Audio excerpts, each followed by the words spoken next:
Getting you closer to the green flag here at Watkins Glen. Quickly, 3 things that we're watching out for today. Turn 1, the brakes, and oh boy, you got to watch the points. Oh, you got that right. Turn 1, I'll be watching that dive bomb move and see if they get in there and crash. It happens all the time. Yeah, you get down to turn 1, you're really trying to get down to low gear.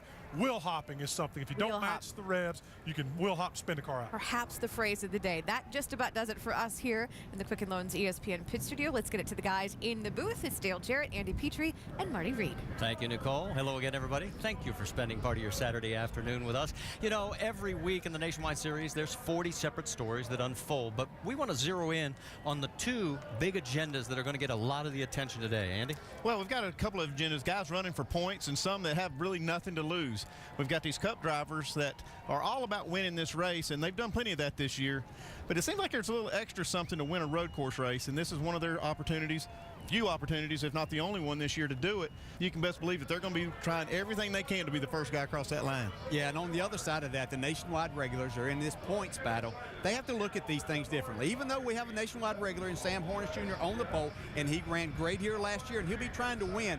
If they're all honest with you, they're going to tell you that in their talks this week, in their team orders are that we want to make sure that we survive here today. No mistakes. We don't want to give away points that we know could be very valuable at the end of this year. Well, the last 4 races here have been won by somebody starting in the front row. So that is Sam Hornish Jr. or Kyle Busch. Do you go along with the odds? Yeah, I like being up front. I think that Kyle Busch has probably got the little edge there, being up front on the front row. Yeah, very, very possible that comes from that front row once again. All right, well, it's time to find out. Everybody's buckled in. Let's go trackside as we're about to get ready for the Zippo 200 as we get ready to fire the engines. Race fans, here to deliver the most famous words in motorsports. Please welcome from A&E's Duck Dynasty, Martin and Godwin.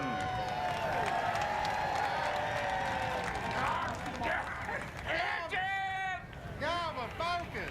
Focus! That was terrible, Godwin. All right, you try this again. Take 2. Driver! Start your engine!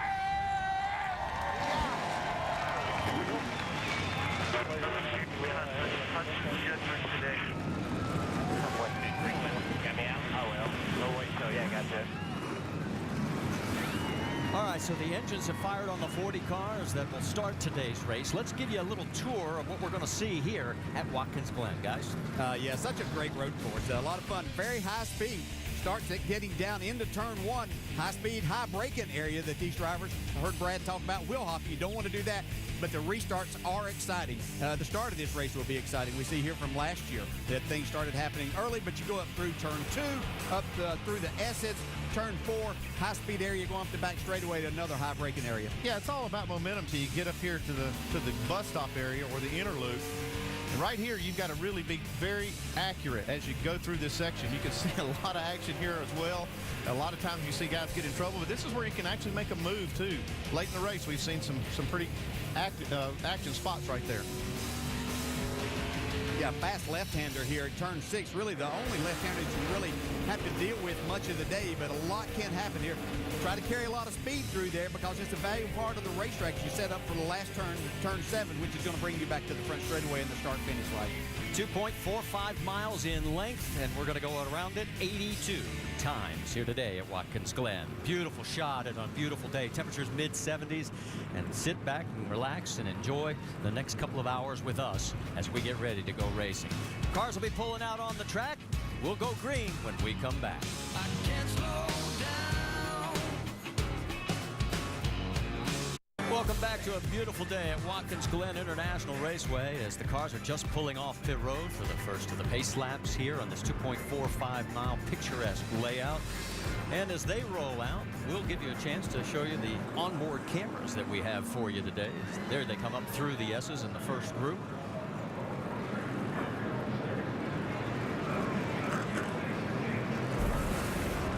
And up first, Casey Kane with the great clips onboard camera. He'll be driving the number 5 today. Championship contender Elliott Sadler has the Nationwide Insurance onboard camera. Pole sitter Sam Hornish Jr. with our Goodyear onboard. Brad Keselowski, he's won his last 3 Nationwide starts. He's got the Ford EcoBoost camera. Justin Allgaier has a road course win in his career. He's got the Chevy on board today. Kyle Larson with the McDonald's on board. He'll be in the 32. Joey Logano, I know, 48. You're used to seeing Jimmy Johnson. We've been having fun with that all weekend. He's got the Shell Pennzoil onboard camera. And on the outside of the front row, Kyle Busch with the Toyota onboard camera. And Kyle just happens to be our in-race reporter today. Now, he has won here in Cup, but he has not won in the Nationwide Series. Take a look at the last 5 years that he has run here in the Nationwide Series. And all of a sudden on the outer loop, Kyle has momentarily stopped. So we'll check on that when we get a chance to talk to him. Here are his finishes. Look at the average, 3.8. Second twice, fourth, fifth, and a sixth last year. All right, let's try and dial him up, see what happened, why he fell back there, DJ. Hey, Kyle, Dale Jarrett, the ESPN. How's your day going so far, man? So far so good. Top 5 qualifying in both series here. So ready to get rolling with this Monster Energy Camry and see if we can't take a checker flag home today. Well, that sounds good. Hey, Kyle, we were just looking at your average finish, which is outstanding here. Leads us to our mailbag question from Alex in Salisbury, Maryland. Since you came so close to winning at Watkins Glen in both series the last few years, how do you like your chances to get your first nationwide win today here at this track? I like our chances pretty good. You know, we've had some fast cars here the last few years, certainly. Just haven't quite gotten the checker flag when it matters most down towards the end of the race. So we'll see if we can't change that here today and get our checker flag. We've been close, just, missing a little bit here or there. So try hard today. Hey, Kyle, with the nationwide cars and Cup cars, probably the biggest difference is the horsepower and the engines. Does that make you change things and look at each of these corners maybe a little bit differently than what you have to tomorrow? Yeah, you definitely get to attack all the corners here a little bit more than you would in a Cup car. You can attack them both on the brakes and on the throttle just because, you're going into the corner slower and you're accelerating out of the corner slower. So, you try to put that in your mind and come out here and race hard, and, this place will take your breath away. All right, Kyle, thanks for talking with us. We'll try to talk to you later in the day. Have a great race. You got it, Dale. Thanks. All right, so there you see Kyle back up in his starting position alongside our pole sitter, Sam Hornish Jr. Across the top of the screen, you can see our starting grid. Pick out your favorite driver. We're going to get out of the way just for a moment. When we come back, it'll be time to go green flag racing here at Watkins Glen International in the NASCAR Nationwide Series.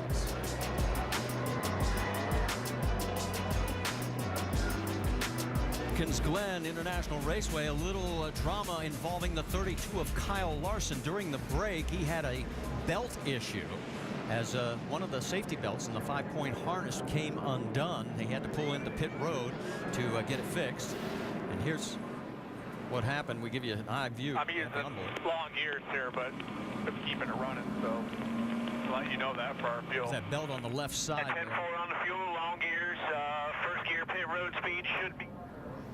And there you can see where it came undone, and then he had to end up trying to get it back together. And of course, you can't see, right?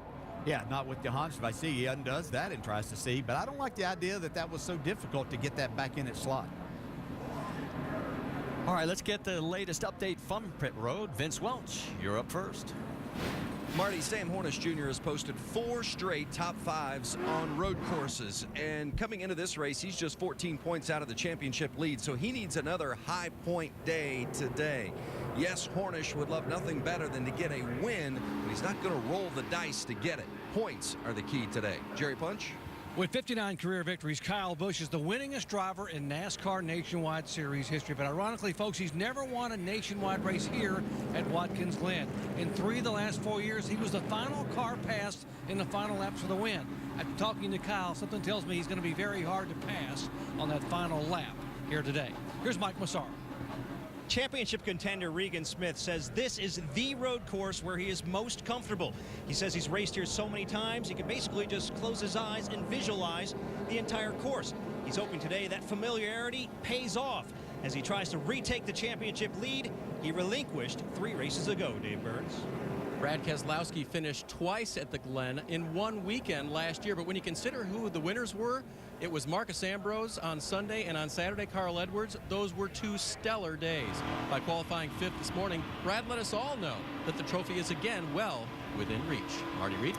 All right, thank you, Dave. Our over-the-wall reporter today is Kyle Turner. He's the rear tire changer for the number 31 Justin Allgaier. Thank you, Kyle. You guys be safe down there today. Have a great race. Thank you. This broadcast, we want to tell you, is available in Spanish by activating your SAP button. It's presented by ESPN Deportes.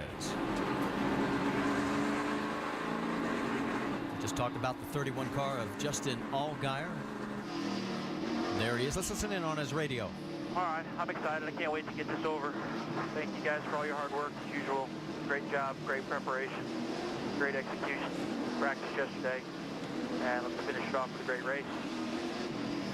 Of course, Allgaier's coming off a second-place finish back at Road America, and he's going to start 6th today, making the final turn.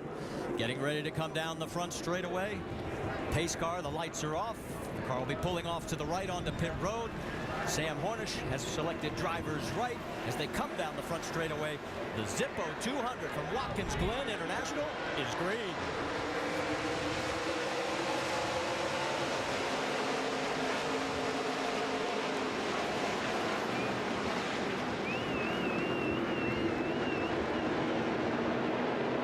Trouble for Kyle Busch. Look out, and he gets tagged. In fact, that might be Mike Wallace. The caution obviously is out, and what happened to Busch, because it looked like everybody was going to make it cleanly through turn 1. Yeah, he's destroyed now, though. Still have water in it? It needs a whole new left front suspension. Oh. Yeah, he's got big problems. That was a pretty hard lick. I think it was Mike Wallace. What a tough break. You're right. It was the 01 of Mike Wallace. He's got a lot of damage as well. Man, oh man, oh man. And I was just getting ready to say, well, unlike last year, we made it through turn 1 and then bang. It looked to me like Kyle got a really good start. I mean, I thought he was in a pretty good position. Crew heading back to the garage area. Let's go back and show you what happened here. They're in a battle for the points, owner's points. Yeah, right there is Kyle Busch, and you can see he's right on the bumper of Sam Hornish as they get in there. I don't know if he wheel hopped it or just tried to turn the car a little quick. I don't think it's that. You can see both. Sam Hornish was even sideways there a little bit too, so I'm not sure if Kyle got into the back of him a little bit and that turned him. Let's go on board with Kyle. Just listen.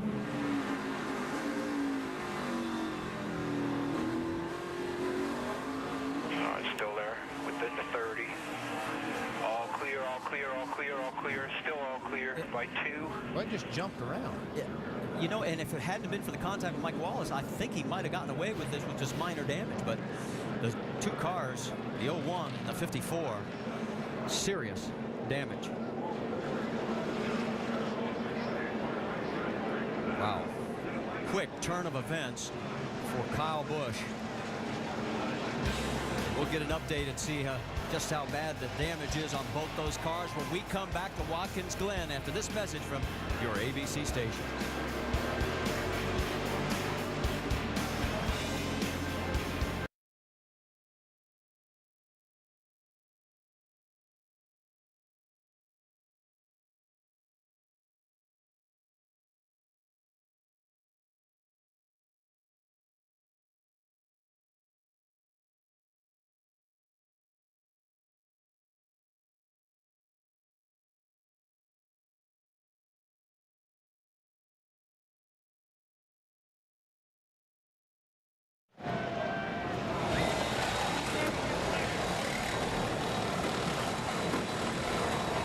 You're looking at the damage on Kyle Busch's Toyota as a turn 1, lap 1 incident has put him behind the wall.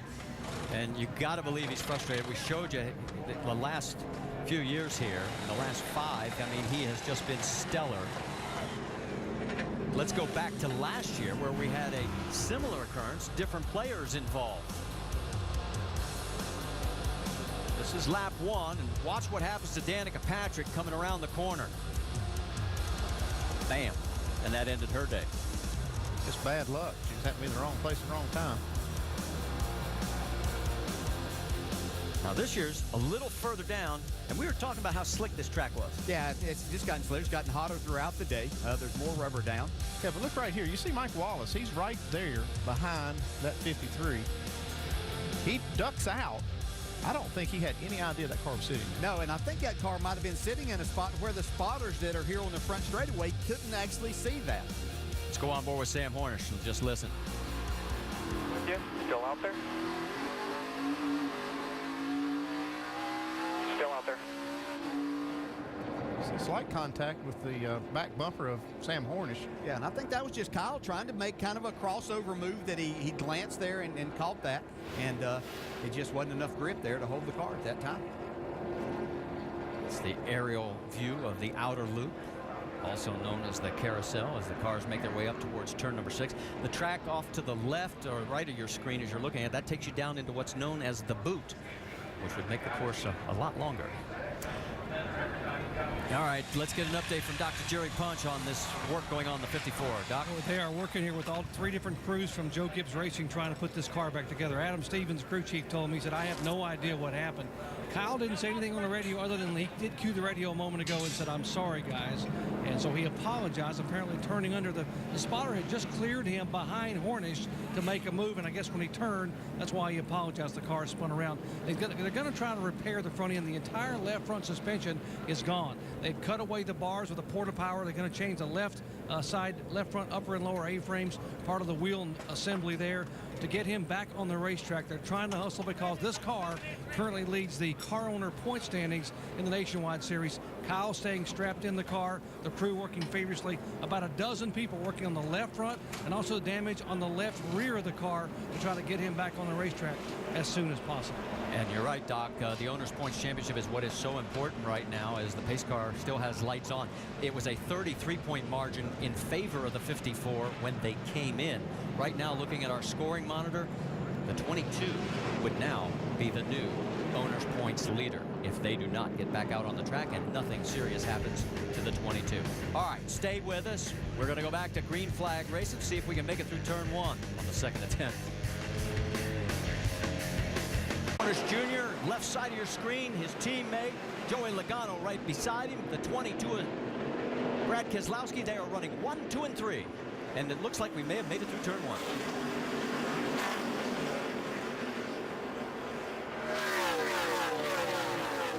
That's a great shot as you come up through the S's. You see the elevation change. Now they'll go down that back straightaway, heading for the inner loop. Yeah, this is another dicey area. They didn't get a chance to race up to this part last time. Going through here double wide is very difficult also. So far, so good for everybody in the front pack. Now into the outer loop.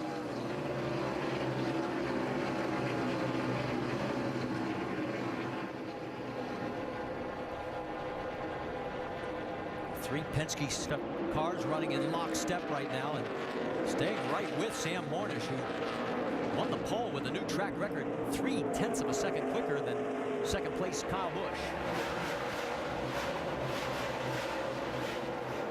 As they go back down into turn 1 this time, you'll probably see some guys moving out, trying to make passes, others trying to make blocks to keep that from happening.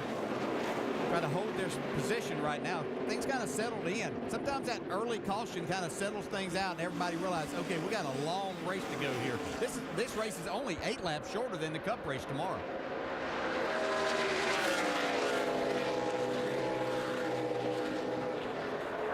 There's that car that's running in 4th behind the 3 Penskes.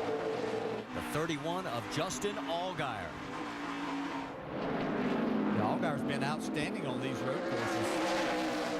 This would be a great opportunity for him today to look at picking up and getting himself back in this points battle. Yeah, he needs it because he has only 1 top 10 in his last 6 races. We're on board with him.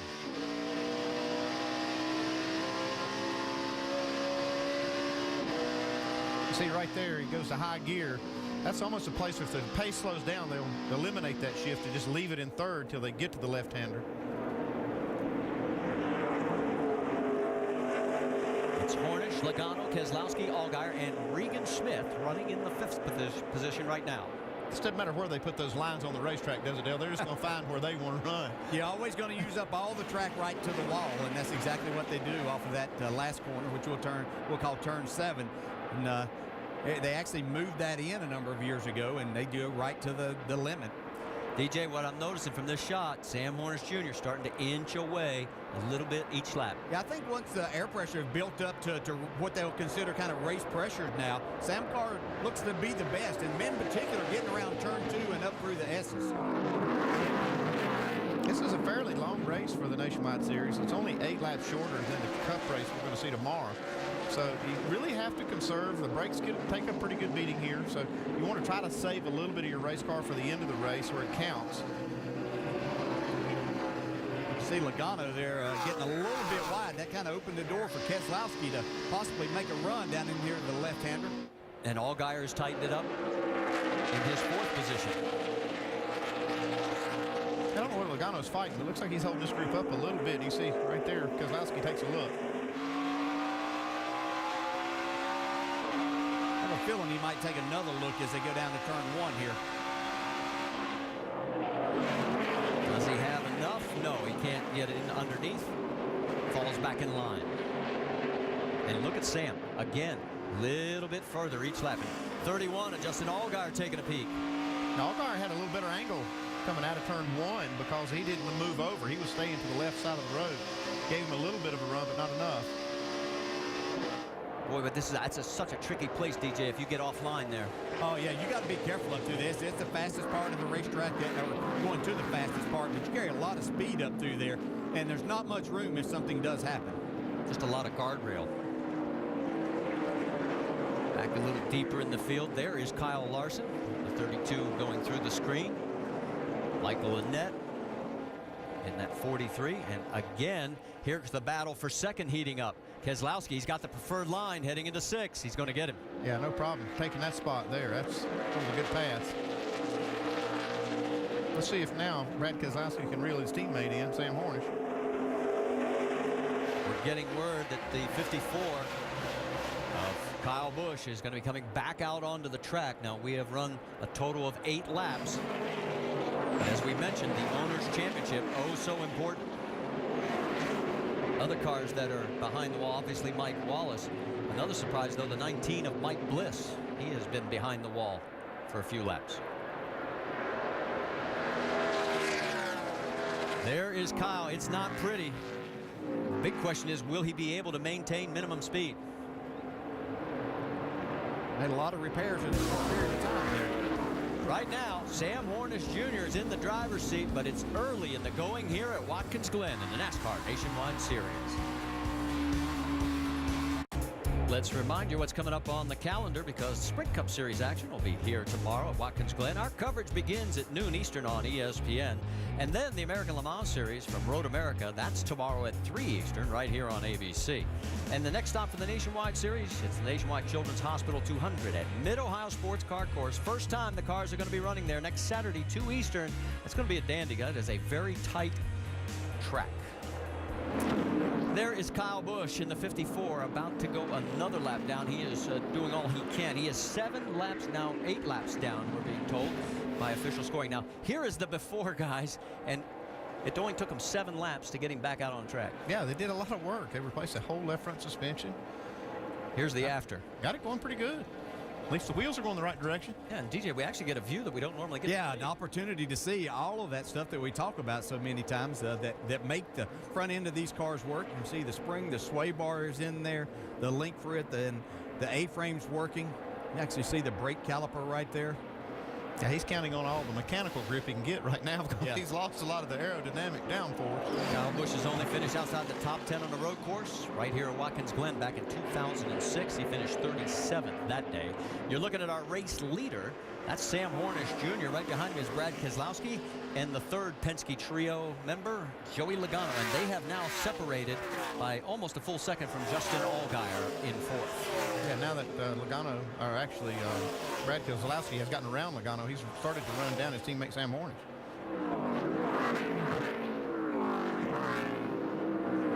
22 and 48 are blocking big time. 10-4, I can see it. And I'm wondering if Joey had a little slip up there, because the last time scoring had almost a second, and all of a sudden we peek up, and here's Justin Allgaier right on his back bumper. Yeah, Allgaier's been there, though. He's been trying to get by Joey Logano. He's actually trying to get by Brad Keselowski, and then before Brad was able to clear Logano, and now he's being held up. Looks like Allgaier's being held up by the 48.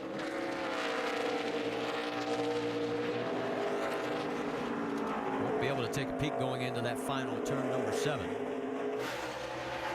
Sounds like maybe Justin Allgaier might have been thinking they're a little blocking from team members there, but yeah, you're going to get a lot of that on the road course, especially if you make a little bit of a slip as a driver. You're able to keep that car behind you and you're going into maybe a high braking area coming up. You're going to block if you feel like that you still have the car fast enough to stay in front. Let's get an update on that 48 car. How about it, Vince Welch? Well, Marty, all 3 of the Penske cars came here with identical setups, but they're not all 3 handling identically right now. In fact, Joey Logano needs a little help making it turn, and then once he gets through the turns, it's a little bit too free off. So the 48 not quite as good as the other 2 Penske cars. Let's check in with Dave Byrne. A little loose in, a little tight in the middle for the 31 car of Justin Allgaier, but it is really, really good right now. And talking with Scott Zipadelli, the crew chief, this morning, we hope it stays that way because that's been a chronic problem for this team. He says lately the car's been great at the beginning of races and then it just seems to go away in the second half of the event. We'll see if Justin's car can stay there all day. Get that great view from the onboard. I'm impressed with Kyle Busch with that damaged car. He's holding on as best he can. He's certainly making minimum speed. There's Regan Smith going around him. And it's important because as he has gotten back on the track and now officially 7 laps down, the owner's points would be tied if everybody stays running in the same position. Still a long race to go. But that's why it was so important for them to get that 54 back out. Yeah, absolutely. That's what makes them a championship caliber race team. As you can see now, Brad Keselowski has run his teammate, Sam Hornish, down. And I wouldn't expect Sam to contest him too much right at this point in time of the race. Well, you can look at that 2 ways. You can pretty confident your teammate's not going to take a cheap shot on you, and you can maybe race him a little harder, try to keep that lead. That might be using it to your advantage right now, and maybe using up that friendship and partnership just a little bit. That other driver might say, okay, well, you decided to play that way early in the race. It might come back to bite him in the end. Well, they both got around the lap traffic very easily. The race continues for the lead. Sam's not moving over for him. One thing that I would think that the one reason that Sam might try to contest this a little bit more is trying to lead the most laps, getting that bonus point for the day. I'll tell you what, you want to talk about Brad Keselowski. Inside. He drove it down in that time. Keselowski has won his last 3 nationwide starts. In fact, his average finish in his last 4, 1.25. Pretty good average. Pretty good. Yeah.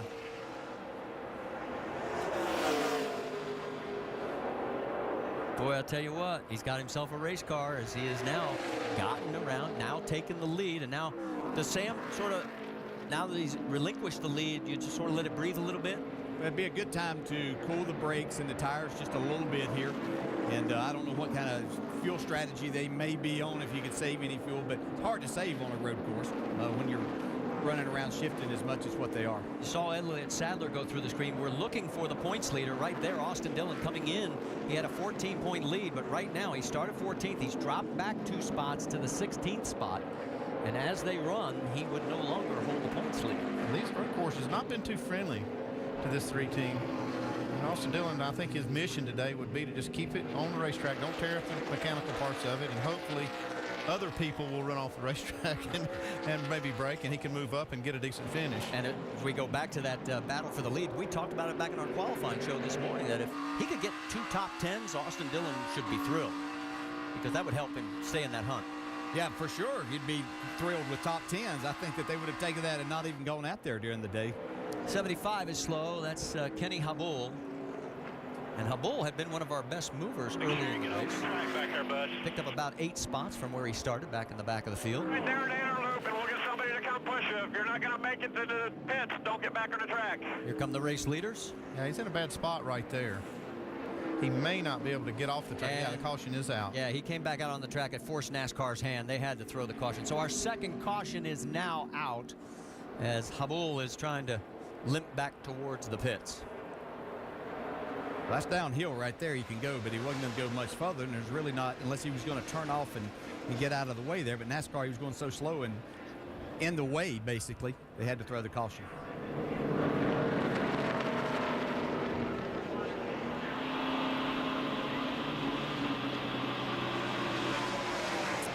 We're hearing word that there was debris on one of the cars in the front runner, so let's go back and show you exactly what the teammates did.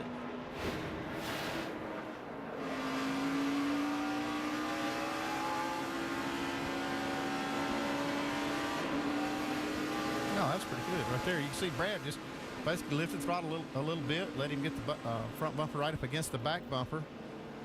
Here's what it looked like from the outside. Yeah, it's working together real well.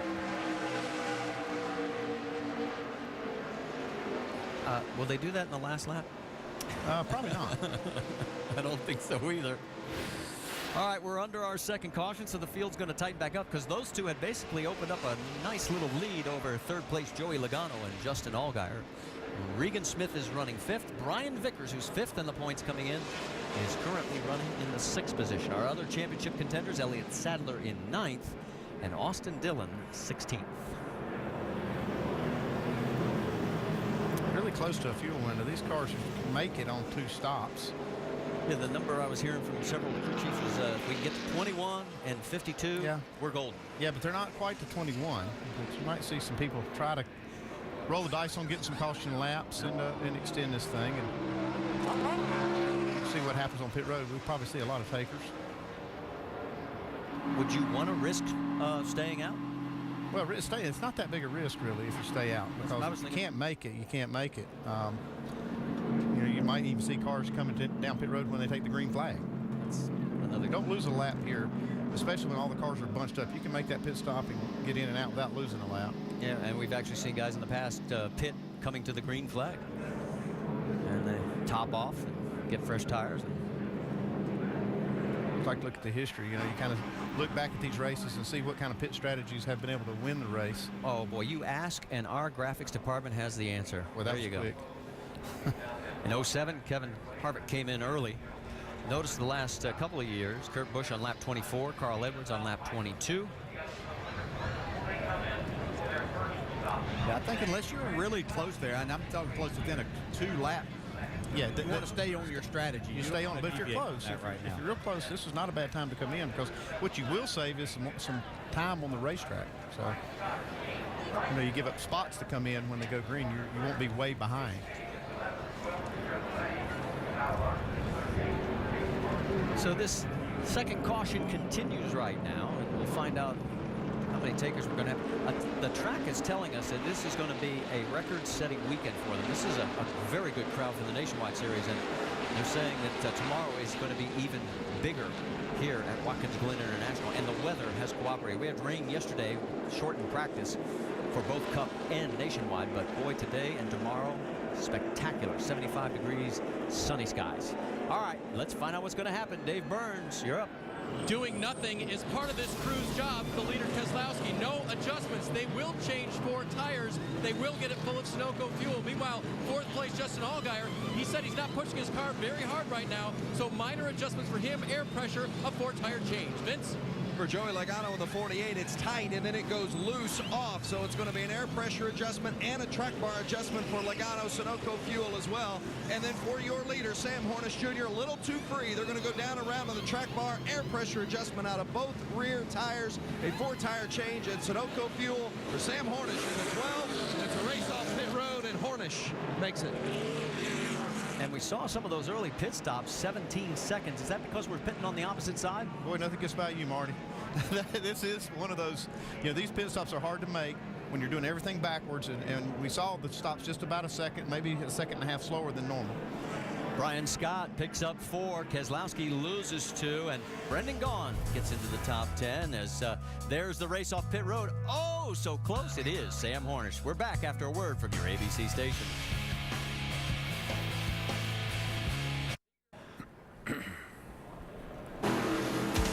Let's take you back memory lane, back to 2010, where our guest who's joining us in the booth will love seeing that sight. Juan Pablo Montoya taking the checkered flag in the win in the Sprint Cup Series in that Target number 42. And guess who's joined us here in the booth? That is Juan Pablo Montoya. Thanks for coming by. Yeah, thank you. Thanks for coming up. That's pretty cool. It's pretty exciting. Actually, I watched the start before I came up, and it's pretty exciting.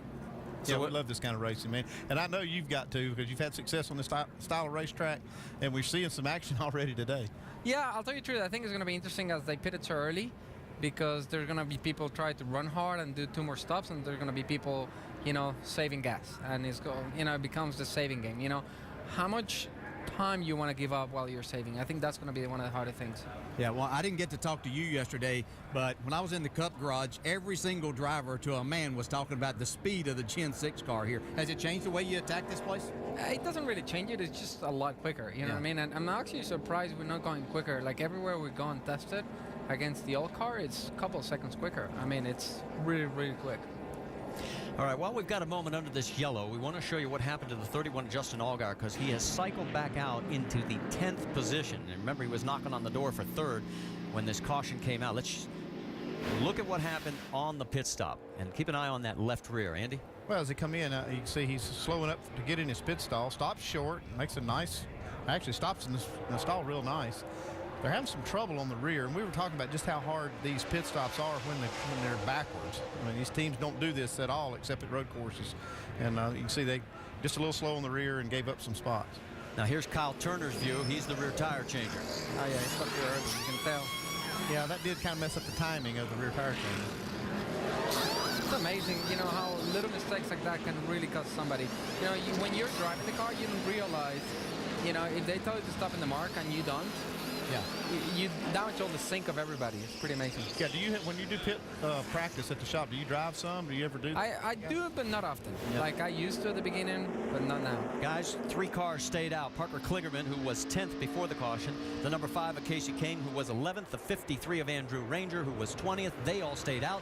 That's your top 3. And then there's Sam Hornish Jr. And we're back to green flag racing.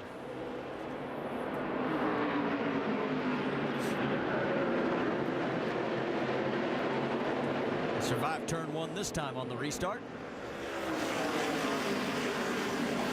I think this is one of the harder things for me or anybody is going 2x2 through there. Yeah. Especially when you get to the top of the hill and that guardrail is coming and you're on the outside, it's not a lot of fun. Yeah, just not much room there, is it? You really can't see either. It makes it difficult. No, it's completely blind. You turn and you're either aiming at the racetrack or at the guardrail.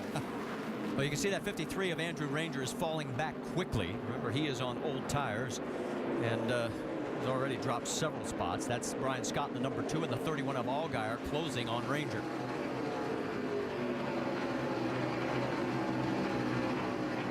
I can see Brad Daugherty sitting down in the pit studio right now with his feet kicked up on the desk talking about, I said watch Parker Kligerman, and there he is leading the race now. And we probably should wish Parker a happy birthday. He turned 23 this past Thursday, so he'd probably like to give himself a couple of day late birthday present. Like a win. He has performed well on these road courses we've seen. He's actually performed well all year and had some opportunities to be up in the top 5 a number of times. Casey Kane's taking a look, but not going to be able to do it. That's something that a lot of people do that here. They pull out into turn 1, and you think they're going to outbrake you, and you brake later for them because, they're going to pass me, and they actually don't brake later, and that's what Kane did right there. He's playing little games there, isn't it? It's difficult because you don't really have time to focus on that, and it's tough to believe your spotter in that situation too. You see what happened to Hornish? He had to check up coming up through the S's because he was crawling up the number 5, and it cost him because the 22 of Brad Keselowski gets around him. So Parker Kligerman, who had his best finish ever, a 3rd back at Road America earlier this year, out in front, and he's holding station right now against some of the best. Casey Kane, wow, did you see that car hop? Yeah, that's a bad little spot right there, one where that runoff area ends in the track at that grassy. Yeah, and the problem is you get more gritty and you want more, and the problem is you start getting wide open earlier and earlier, and you start sliding and using more track, and all of a sudden, you just run out of room and you got to go over that grass there. It doesn't, in the car, you don't feel it. It's when you guy behind you go, whoa, all that stuff. All right, we've got a foot cam with Casey Kane. You see a lot of different styles here, Juan, and I don't want you to give away any secrets, but what is the best technique that you think right here? You see some guys do use the clutch on the downshifts, but Casey Kane not at all. I'm left foot brake as well. Just like that? Yeah, I've been left foot braking since 2000. Look at Keselowski on the right, a little fender rub with the 5 of Casey Kane in that so treacherous S's. And they're still side by side. Well, that was a power move, getting even trying to take that opportunity. It's going to get kind of dicey right here, getting in there too wide. Yeah. Hang on. Hornish has got a great view of this. Now he's going to try and take advantage. And look at the 48 of Logano. Wow, what great racing. You'd think this would be the last lap. I know. The crazy thing is, everybody that runs ovals, they think you can go side by side through the corners. And in road racing, you don't. It's like what Kane did there, give all that room. It was the smart thing because the other guy didn't move, but if he would have been more aggressive, Brad would have never even tried to move. But Brad did it to him in the accident. Yeah. Well, you only run 2 road courses. You have a, and not put you on the spot, you want it both places, but you have a favorite of the 2 places? Oh, here. This is it? Oh, yeah. I mean, I always say Sonoma is too easy. You know, it's hard because the car moves around a lot, but it's all about how well the car puts power down and you know, timing everything. Here, you know, bravery. Yeah. Play. Yeah. You feel like you can make a difference here. Yeah. Especially through the S, and the Cup car is so quick. We saw Brian Vickers there get around the 53 of Andrew Ranger. Ranger's a little loose there, and you're on board with Kyle Larson. Yeah, you see, little things, you know, that's where the hard thing, and it happens a lot, is the 2-for-1. You're trying to pass somebody, and you get checked up, and by the end of the straight, somebody's always on top of you. So you always got to be, you know, when you make a move, you got to make sure you can pull it out. Vickers, you saw him there. Right in front of him is one of his championship contenders. That is Elliott Sadler. They're running 10th and 11th right now, but everybody is chasing Parker Kligerman, who stayed out after the second caution. It's Brad Keselowski, Hornish, Kane, and Logano. That's your top 5 here at Watkins Glen. Ouch. Calendar for you, because our Sprint Cup Series action at Watkins Glen starts tomorrow at noon Eastern over on ESPN.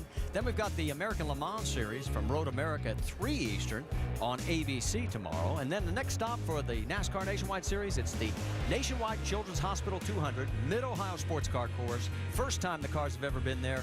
Next Saturday, 2 Eastern, and that's going to be on ESPN.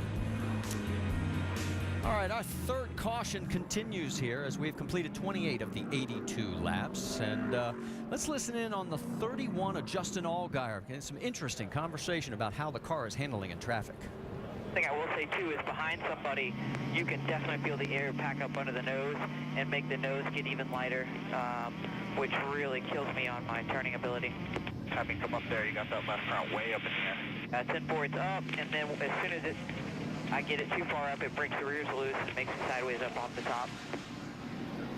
Juan Pablo Montoya has joined us here in the booth for a couple of segments. Your thoughts on what you just heard from Allgaier?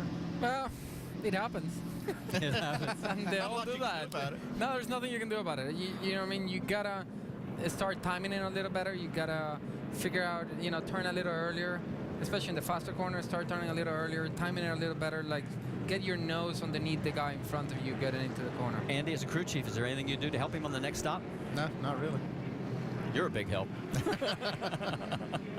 Yeah, put in a little bit of tape, you'll be fine. Yeah, there you go.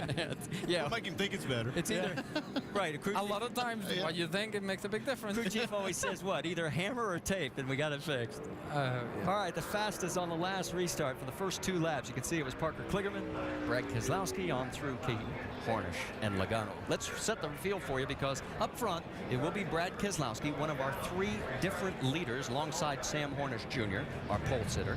Joey Logano makes it a Penske sweep of the top three. Justin Allgaier has moved back up to the fourth spot after restarting 10th. Regan Smith with a good run right now in fifth. Brian Scott up to sixth. Elliott Sadler, seventh. Brendan Gaughan, eighth. Austin Dillon has moved into the top 10 in ninth. He's the points leader coming in, and Travis Pastrana rounds out the top 10. So, an interesting mix. The first time we've seen that many different cars in the top 10 since the start of the race. They come down the front straightaway. Green flag, and we're racing again.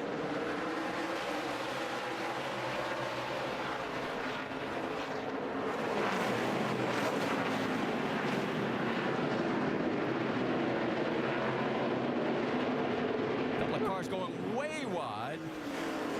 Looks like everybody made it. Keselowski gets a great restart, jumps out to a three-car length lead.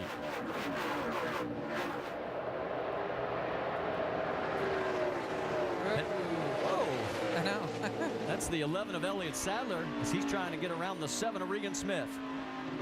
This is funny. Sometimes you go to block, and all of a sudden the guy behind starts pushing, and you think, oh, I can actually make it, you know, and just not a lot of room here, you know. You really got to commit, and I think the guy that you're passing really needs to know that you're going. Yeah. That you're not thinking about it, that you're actually going to go in. I think that's very important. Things have calmed down, at least for the moment, as they make their way down to turn number 6. There's Brian Scott right in front of Regan Smith, the 2 and the 7. Brian Scott in that 2 car doing a great job here today. He's really been, probably the last 4 or 5 races, that car, driver, and team have all kind of come together and had some solid efforts. Almost won at Indy. Yeah, I thought he's done a really good job, and he's actually the spotter is the same spotter as me, and he's very, very good. He's very smart. He keeps you calm, and does a good job. The 7 there, you know, doing a good job as well. Boy, and these two are still going after each other, and you talked about how treacherous this is through the S's. Yeah, because you still got the inside. Careful. Oh, man, and you can see how close those guardrails are. But Doc, what are you hearing on that 2 car, Doc? Well, he's loose, and I think you just saw that, and now he's trying to hang on to another position as the 11 car of Settler goes by. Brian said he became a good road racer when he went to Kershaw, South Carolina, and one day Marcus Ambrose taught him how to road race. And one day in Kershaw, he said, I became from a so-so road racer to someone who could run in the top 10. He said, I am so beholden to Marcus Ambrose, now I got to beat him every now and then. Well, that's going to be tough, especially for tomorrow's Cup field, because he's going to start on pole tomorrow. Yeah, and I was going to point out as they went up through there, though, you can see that racing side by side. Brian had to get out of the throttle a little bit up through the S's. That allowed Elliott Sadler to make a big run and take over that spot. And that's what we said, you know, when you're racing somebody, the guy, if you get a little bit of an advantage, like the 7 car had there, he really squeezed the other guy down to know, okay, if we're going to touch here, we're probably both going to be out. Taking a look, trying to go underneath this Parker Kligerman in that 77. Travis Pastrana in the 60. Pastrana's got himself a good run going, but here he is in that same position Brian Scott was. And Kligerman's got him. Remember, when you're on the left, that left-hander, like when you're in the right position, that left-hander is wide open. In the Nationwide car, is probably wide open every lap. When you're on the left, you can try, but I guarantee you ain't making it. You can try, but you're not going to make it. Through the inner loop. The curbs take a pounding with these cars. I think this is one of the hottest corners here. At Carousel, there's so many different ways of doing it, and there's really not a right or a wrong way. That's what I was talking to Dale about in qualifying. It looks like that's one of the tricky corners because you can't really go full throttle, and you have to just, you're basically part throttle through the whole corner. Yeah, you get wide open like right before you actually, you're still on the inside when you're wide open, but it's, okay, if you can roll through it a little quicker, and you get a little tight, then you're too late on the gas. If you slow down too much, then you lose too much, and so it's balance is very important. Justin Allgaier gets around to take the spot from Joey Logano. He's been trying that for about 32 laps most of the day here so far, making that pass, now able to get there. Remember when he restarted 10th? He's got a good race car underneath him right now. Yes, he does. Now he's got to take care of it. You know, you got to remember in these races, especially 80 laps, that's 8 laps shorter than the Cup only. Brakes are a big issue here. You know, so looking after brakes is very important. Now that he's got 3rd, he doesn't need to get to them in 2 laps. He can run a little better than the front guys, but make sure you look after your equipment. You know, I want to ask you, between NASCAR, F1, kart, Grand Am, you've got 18 road course wins. You talked about this being your favorite NASCAR road course. Overall, all those tracks you've won on, what's your favorite? I'll tell you, my favorite track, and I didn't win at, and I threw it away like 4 times, was Malaysia. Back in the Formula 1 days. Yes, that place is unbelievable. You liked it, but it didn't like you? It was something that it liked me apart from the first lap. If I was nice, somebody would run over me, and if I was hard, then we still run over somebody. And it was like that every year. And then, you know, I would come back from 15th to finish 2nd or 3rd every year. That's hard to do in itself. I mean, that's a feat. Yeah, last I heard, I don't think NASCAR has any plans to race in Malaysia. I know. But I'll tell you, it was a good track. I think Road America is a great track here in the U.S. You know, that's one of those places that when Nationwide goes there, I go, I know, I'd love to see the Cup cars there. Imagine, I know. turn 4? Well, This is a familiar sight we've seen before this season in the Nationwide Series. The two Penske cars, Brad Keselowski and Sam Hornish Jr. checking out on the rest of the field. They've opened up a sizable margin now of almost 4 seconds over third place. There is the gap back to Justin Allgaier. And as we get ready to head to break, Juan Pablo Montoya, I want to thank you for stopping by. Good luck tomorrow in the race. We appreciate it. And thank you. Yep. Thank you. It was thanks fun. for coming up. We're going to be watching you tomorrow now. Put on a good show for us. Absolutely. No rush, but absolutely. All right, we're going to get out of here. Don't go away because this race is still got a lot to go. 49 laps to be exact. We'll be back after a message and a word from your ABC stations.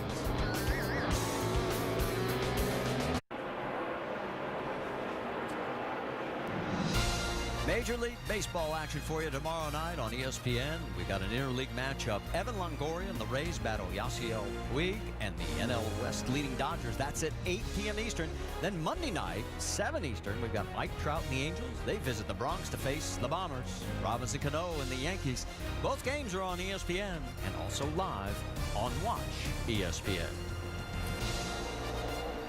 All right, while we were in commercial break, there's the battle for the race lead. It is still between the two Penske teammates. That's Brad Keselowski in the 22 in front of the 12 of Sam Hornish Jr., and you can see the gap all the way back to third with Justin Allgaier. Here is what happened in the battle for 18th, the 6 of Trevor Bayne and Andrew Ranger.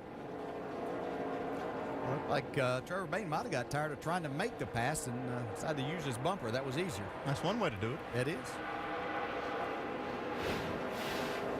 So there you see the 6 car down with Alex Bowman in his sights. Bowman said, well, you can have it. He probably saw what happened a while ago. All right, that gives us a chance as we're approaching the halfway mark of this race. Why don't we go up to speed with Nationwide Insurance, update you on everybody. Start off with our race leader. How about it, Dave Burns?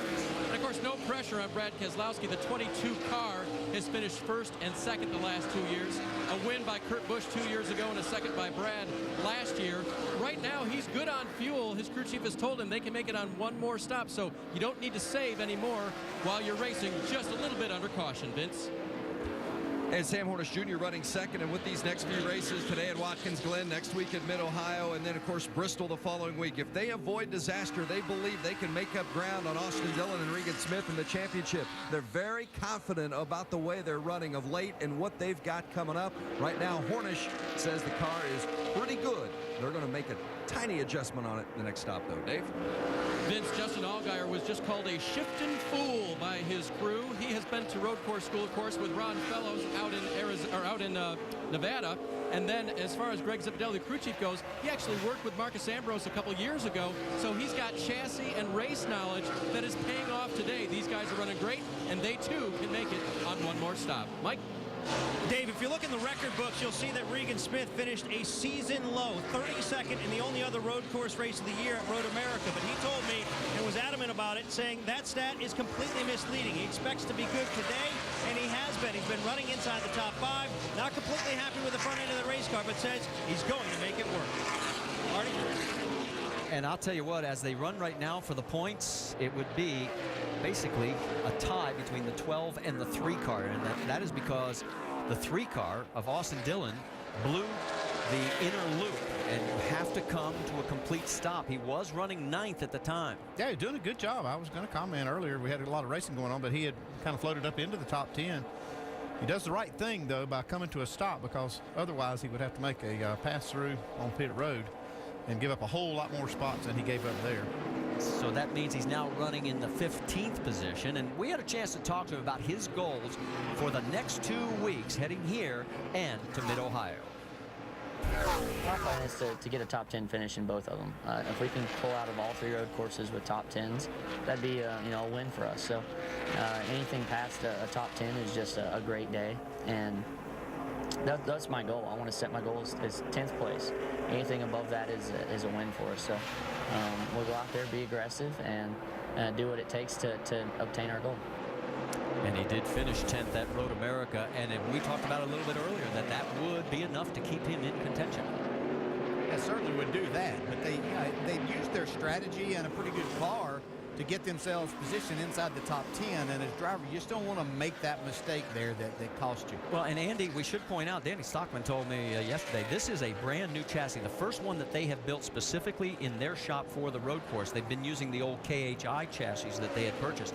They've been able to redo the engine configuration as far as getting the power band and also get that center of gravity lower, and you know how important that is. It's all in the right direction, but you have to execute, and that's the thing that they were just talking about. He was actually where he needed to be. He was running in the top 10, and he may get back there before the end of the race, but you just don't want to make mistakes and give away positions, and I think that's what he needs to concentrate on the rest of this race is just don't make any mistake. See Alex Bowman in the 99 right behind that number 3 of Austin Dillon. Then you got Michael Annett in the 43 and the 44 of Cole Whitten. That is all for position on the racetrack between 15th and 18th positions.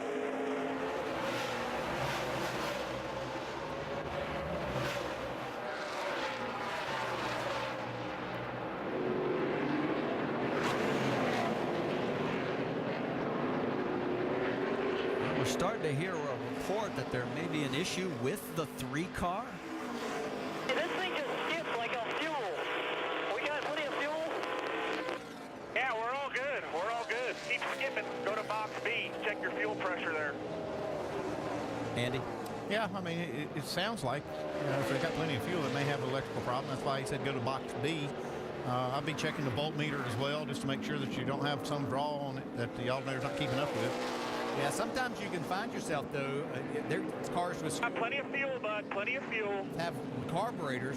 You can lean these things out trying to get that maximum fuel mileage, and you get those things up through the S's and things where it'll start cutting out on you, and you think that you've got a miss. A lot of times these carburetors, you're right, Dale, these cars do have carburetors in the float. You always try to, the float bowls are very sensitive, and you can get them just a little bit too high or a little bit too low, and that can be the same issue you can fight.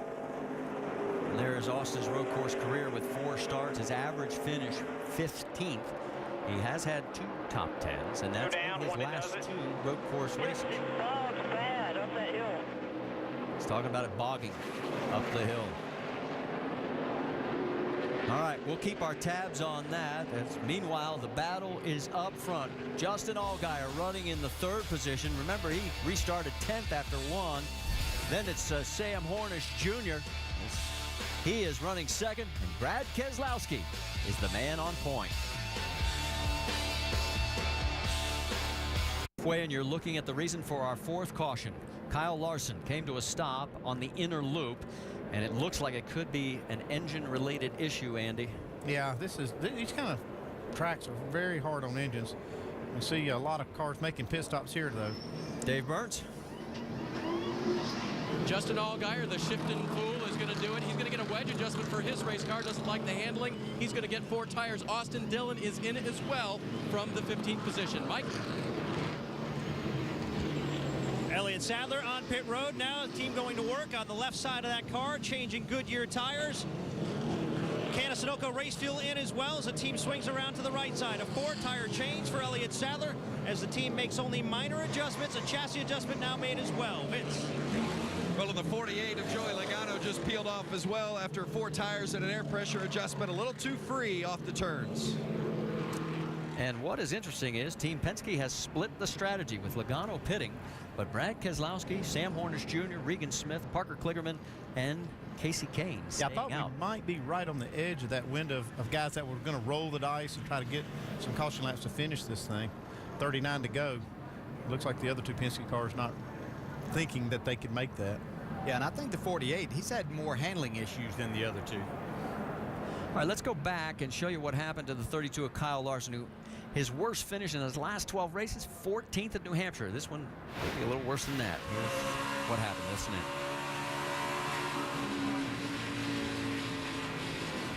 Yeah, it just blew up right there in 3rd gear, going up through the S's. And he just coasted up to the inner loop, stopped, and that's what brought out the caution. And we heard on the radio that there was fluid. Let's get the latest. Dave Burns, what are you hearing down there? Well, about 2 laps before he brought out the caution, Kyle said that he had actually confirmed they had a cylinder down on the 32 car, so the motor was already going bad, and then Kyle believes that it was a transmission that ultimately was the fate of his car. So it looks like the day is done for Kyle Larson. He will head for Knoxville. If he can win the Nationals starting 17th tonight, he'll take a check for $150 grand. Good luck to him.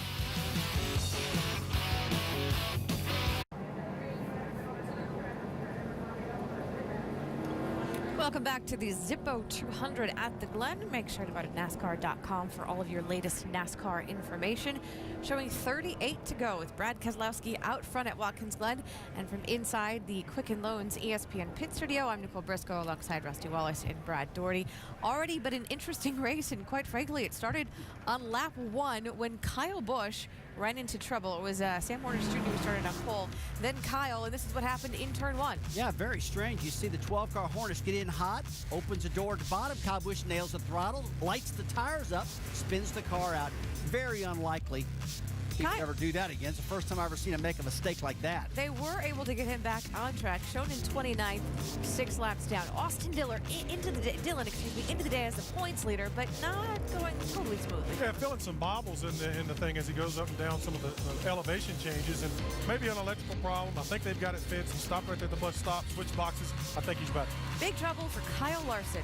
Yeah, he just comes up to the top of the hill here and loses an engine, a transmission. Also, they're talking about some big-time mechanical failure with the 32 car. Now he's out, but he can go to his dirt race early. So he's heading to Iowa tonight. Which he won last night. We'll see if he can make it 2 nights in a row. When this day began, we came in saying it was an opportunity Saturday for Elliott Sadler, Sam Hornish Jr., and a hold-on tight day for Austin Dillon. Well, Sam Hornish Jr. right now is in second. What are we making of the other 2 guys? Well, Austin Dillon's one of the guys we've been looking at because he was a point leader coming into this thing. I think he's doing a great job. He had that problem in the bus stop. He kind of lost some stuff right there. But as I look at the points, he's tied for the lead right now with Sam Hornish. So he's doing pretty good. He's staying on the track. He's not making any mistakes to speak of. Yeah. So doing okay. I'm going to say this about Sadler. Top 9 did not pit. Sadler currently shown in 11th. Yeah, he's been fast, though. I've watched Elliott throughout the day, and he's made some good runs, good strong runs. Same for Austin Dillon. Outside that electrical problem or whatever it was, he's had a good solid day, and Sam has obviously been one of the class cars of the field. But I will say this. Get back to me with 5 to go, and we'll discuss it again. Yeah, big time. I'll get back to you. Right now, I want to get down to the garage, though, because Dave Burns has caught up with Kyle Larson. Now, Kyle wishes he was around with 5 to go here. Ultimately, we heard about the engine problems. Ultimately, what put you out? Yeah, I don't know if it was transmission related the whole time or not, but they're down the back. The transmission finally gave up and ended our day. But our McDonald's Chevy was pretty fast. I felt like we were top 10 capable for most of the race until we had the engine problem. So move on to Mid Ohio and try and get some good finishes now. We've been making up a lot of points.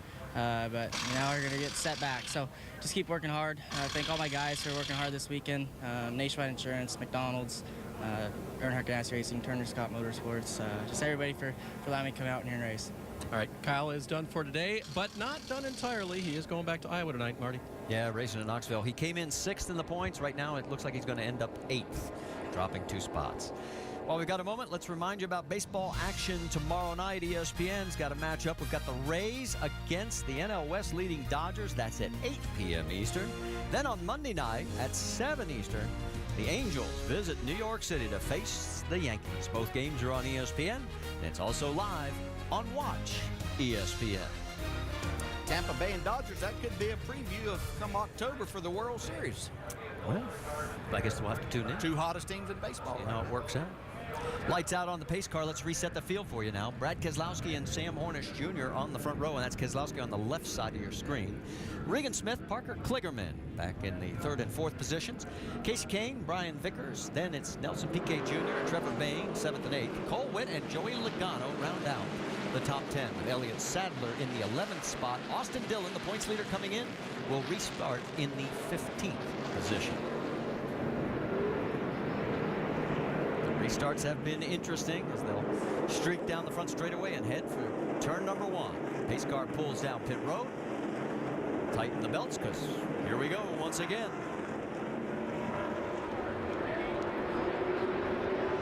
Oh, Keselowski slowing way down. Now we're green. We waited all the way to the end of that. That's going to cost his teammate Sam Hornish right here. Regan Smith, that 7 car underneath Sam. Sam gets pushed out wide. So do several others.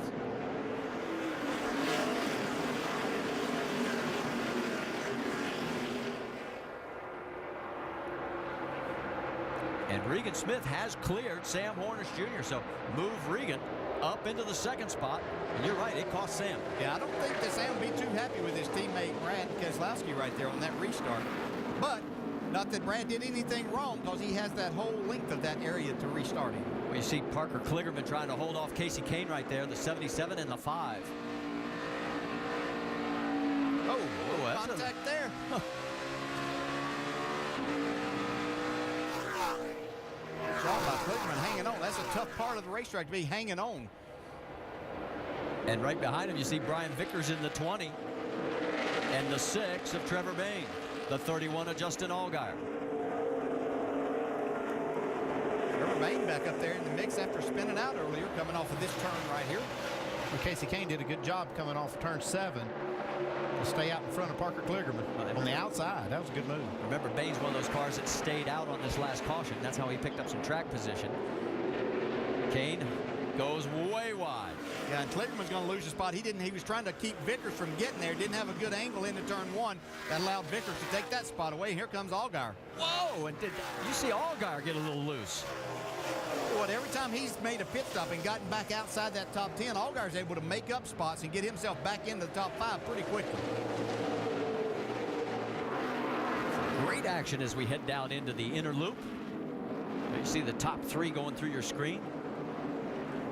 Allgaier's already made up 5 spots as a restart. Yeah, he's up to 7th.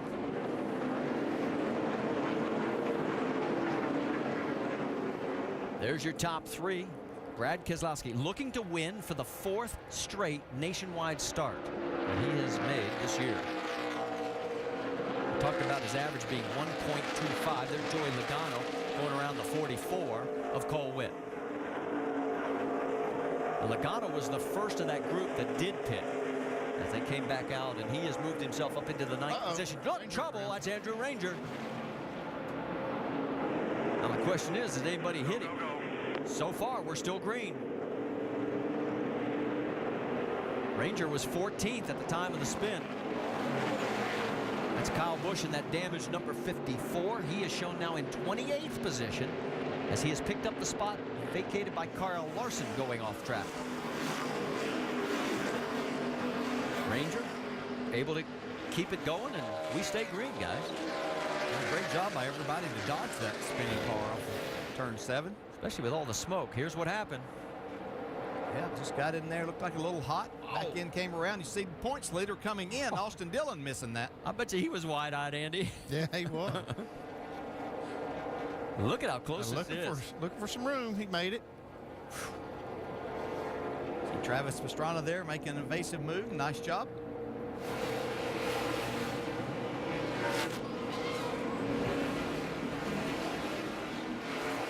Cool angle. Gives you a different perspective on it, that's for sure. And now as they come down the front straightaway, this time by we'll have 33 laps to go. And the top 3 have checked out on the rest of the field. And in fact, Brad Keselowski's trying to check out on 2nd and 3rd. Pit stop can't be too far away from these guys standing in. For the leaders, we saw the other cars. I think Allgaier might be the top running car that made a pit stop under caution. They've gone 31 laps on this tank of fuel. We have 33 to go. Yeah, we'll be looking at a green flag stop from the leader soon. Of course, you don't want to stay out there too long for the caution to come out, and that puts you in a difficult position. But on the other side of it, you probably want to stay out there long enough to anticipate a green-white checker and have enough fuel for that. Right here's where you're holding your breath as a crew chief. You really, you want to get on pit road so in case the caution comes out, but let's just try to steal one more lap. And you hold your breath that whole lap until you get back around. There you see where everybody last stopped. The top 3 on lap 18, then 4th and 5th on lap 27. This is where spotters around the track are kind of going to be watching to see if there's anybody maybe having some problems. Is somebody going to be slowing that may bring out another one of those cautions that we've seen today where you could duck in right quick if you have to. Yeah, we saw Parker Kligerman take advantage of that earlier in the race when we saw a car stalled and he was one leading, needing to make a pit stop. Got on the pit road before the caution came out and able to steal some spots that way.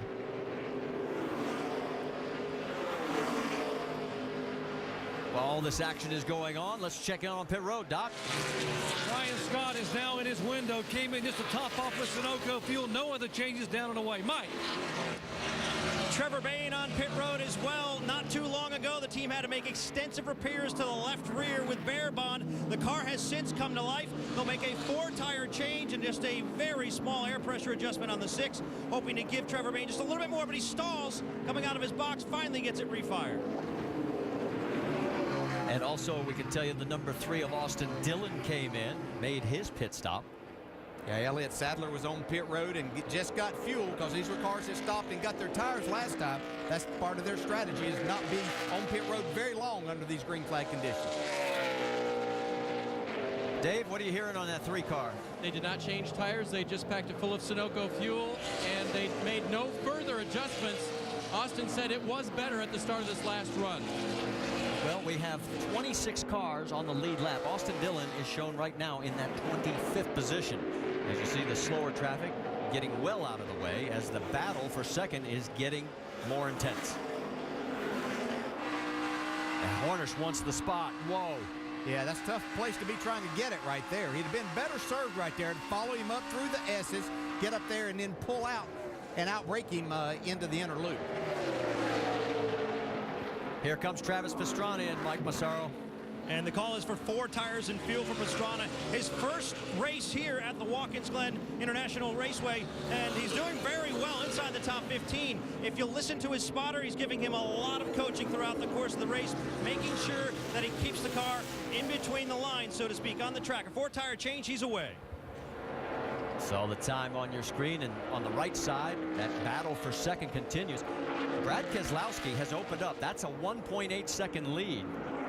And every second he can put up there, and every 1/10 of a second is going to be valuable on this green flag stop. And here he comes. First gear. David? This was a lap for Brad Keselowski. He was asked if his car was okay on that run. Just a little bit free through the carousel was his answer. Slight air pressure adjustment on the rear tires. And of course, they will pack it full of fuel, making sure that they can make it to the end, even if there is an extension of the race's scheduled distance. Through going to the right side now. He is down. Keselowski leaves. At the other end, there's Sam Hornish. Sam Hornish Jr. is in. It's going to be a 4-tire change, a little bit too tight on the right-handers, so they're going to raise that truck bar up 1 round. They also talked about air pressure, decided against it. Hornish has been second 2 of the last 3 races. Wants 1 more spot today and a good smooth stop for the 12. Well, and the 22 does get out in front of him. Now, Regan Smith stayed out, so he is our 4th different leader today. Yep, valuable championship point that he was able to get there by staying out for Regan Smith. I just watched Elliott Sadler by making that pit stop for tires under caution and then coming in for just fuel. He was able to get track position on Brad Keselowski and Sam Hornish. I believe the 3 car did also, if I could see that correctly going down through there. Here comes Regan Smith to pit road. So after leading, Regan peels off. 40 miles an hour is pit road speed.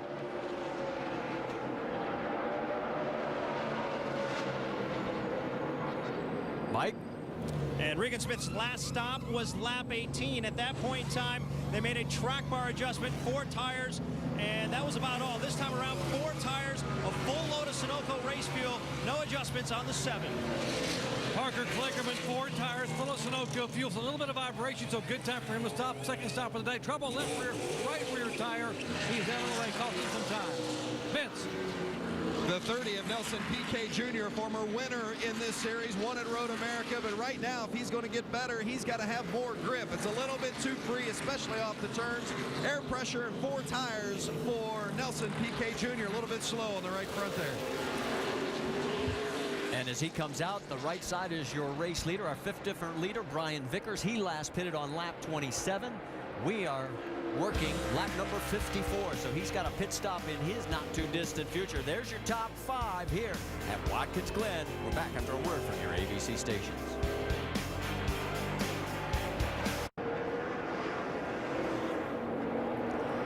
Back here at Watkins Glen International, 26 laps to go. You're looking at the race lead. Right now, it's a battle between Joey Logano and Justin Allgaier. But here's the crunch. They last pitted on lap 43. We have 26 laps to go. That means 69 laps. There's no way. No, they have 39 to go when they made their pit stop. Either they think they can make it. I don't think there's no upside right now for them to be on the racetrack. If they felt like they needed another stop, they would have probably made it. Tells me that they think they can make it the rest of the way. Yeah. Wow. Two have been battling all day long. Everything that Joey Logano can do to keep him behind there, Vince. Well, they've been trying to get their hands around this race car for much of the day. It's been a little bit too free for Joey. Right now, they say they're about 4 laps of caution shy of making it. So do you stay out and hope that you get those 4 laps of caution, or do you come in and know where that's going to put you in the line? All right, well, let's listen in on the 31 radio, see if we can glean off of the second place car. All right, bud, do the best you can. If you can pass the 48, you will be the leader. Then I'll tell you when we're going to pit in about 5. This is where I'm trying. So the 31 is definitely going to pit. Yeah, he may be trying to lead a lap. That could be his strategy here, but I'm not sure he's going to get that opportunity. Yeah, because it sounds like Joey is going to try and stretch it. Yeah, because Joey can just roll the dice. He's just here to try to win. Doesn't really matter if he runs out of fuel, but a lot to lose for Justin Allgaier to run out of fuel, so they may be playing a more conservative strategy. This time here, no tires, fuel only. That was the 31 radio, so. Yeah, I'll say there's no upside to staying out here. I think that Allgaier there was. If he could get the lead and get that point, then he probably would have, but. And now the caution is now he's got a problem. Debris. Caution's out for debris factor. Well, you heard it. They're calling it for debris. I don't know exactly where on the racetrack. We'll see if we can track it down. And you're right. That is not what Allgaier needed. That's good for Joey Logano. He needs some caution laps. But if the 31 was planning on making a pit stop, he should have already done it because now he's just going to lose a ton of spots. All those cars that pitted are able to catch up. We have got 26 cars on the lead lap, so he's going to be somewhere back in that. He may be forced to change his strategy here. Yeah, you would have thought that they came in the same time. The Elliott Sadler and the 3 of Austin Dillon, and those cars came in, and they came early when they had good tires on it. That would have been a good time to put a full load of fuel on when you've got that. Now they're in a very difficult situation. Now we're hearing that the 24 car hit this debris that we showed you in the inner loop. Yeah, it was by no means out of the groove because you use a lot right there. There you see a lot of the racetrack. And it is a piece of metal. Yep. And that's not out of the way by any means. No. And luckily he didn't hit it with the tires, didn't cut anything. But it does bring out our 5th caution of the day here at Watkins Glen International. It's kind of opposite of what an oval track would be. You'd think you'd be waiting on a caution to make that pit stop. It's just the opposite here because all the cars have made that last pit stop. He's sitting out here in 2nd spot, but if he makes this pit stop under caution, he's going to go, and he's the only one, he'll go back to, like you say, the 26th spot because that's how many cars are on the lead lap. 17 cars on the lead lap have pitted since the number 31. In fact, let's show you right now the top 6. Joey Logano, Justin Allgaier, Reed Sorensen, Landon Castle, Jeremy Clements, and Kyle Kelly. They all pitted last on lap either 43 or 44. So those are the 6 cars that either have to gamble like Joey Logano is and hope for a lot of caution, or you're going to have to stop. And then who's right after that top 6? Brad Keselowski, Sam Hornish Jr., Elliott Sadler, Regan Smith, Brian Vickers. Talk about a great championship battle. They're all right together. Yeah, the one thing that Allgaier has on his side today, though, is he's got a really fast car, and he's been one of the cars that I've been able to see pass other cars. If he has to make a stop and give up a lot of track position, he does have something that I believe he can gain a bunch of them back. The one championship contender we should also update you on, Austin Dillon. He is running 15th right now. That is 8 spots behind Brad Keselowski, the first that we know can go the distance. 54, believe it or not, Kyle Busch is going to get the free pass. Now that'll put him 5 laps down instead of 6. But what's more significant, he has worked his way with that damaged car. You see it about, 4th in line past the pace car. And he's 27th. And then at all-important Owners Championship, he's actually back in the lead ahead of the 22. Yeah, it'll be a lot closer once Brad gets back up to the front, which I expect him to do before this is over. But that's a great effort by that team in trying to win a championship. That's what you do, and they did a great job getting him back out quickly. They're trying to limit the damage. Here comes Justin Allgaier as he is going to make the stop as the hand has been forced here under caution. And the good thing for him, you see a lot of cars. Well, you see 4 or 5 cars actually pitting with him, Dave. And it's been such a week of great joy for Allgaier and his wife, Ashley. They gave birth to their first child. beautiful little girl, Harper Grace. And the car has been great, and the weather's been great here at Watkins Glen. Only strategy has gotten in the way of Justin today.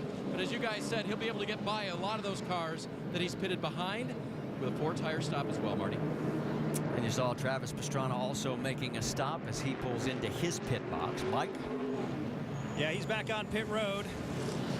Take a look at that car and try to ascertain what's been going on. He's been feeling like the car's been skipping a little bit and running perhaps just a little bit, not really sure. It actually looks like a little bit of damage on the front end of that car. They're repairing now with some air bond. Not sure exactly what he ran into.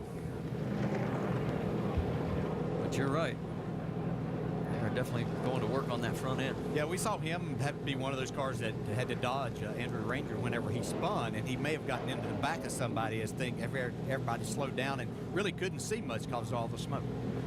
Well, he's shown in 21st position right now, and a total of 26 cars on the lead lap. We'll reset it when we come back to Watkins Glen.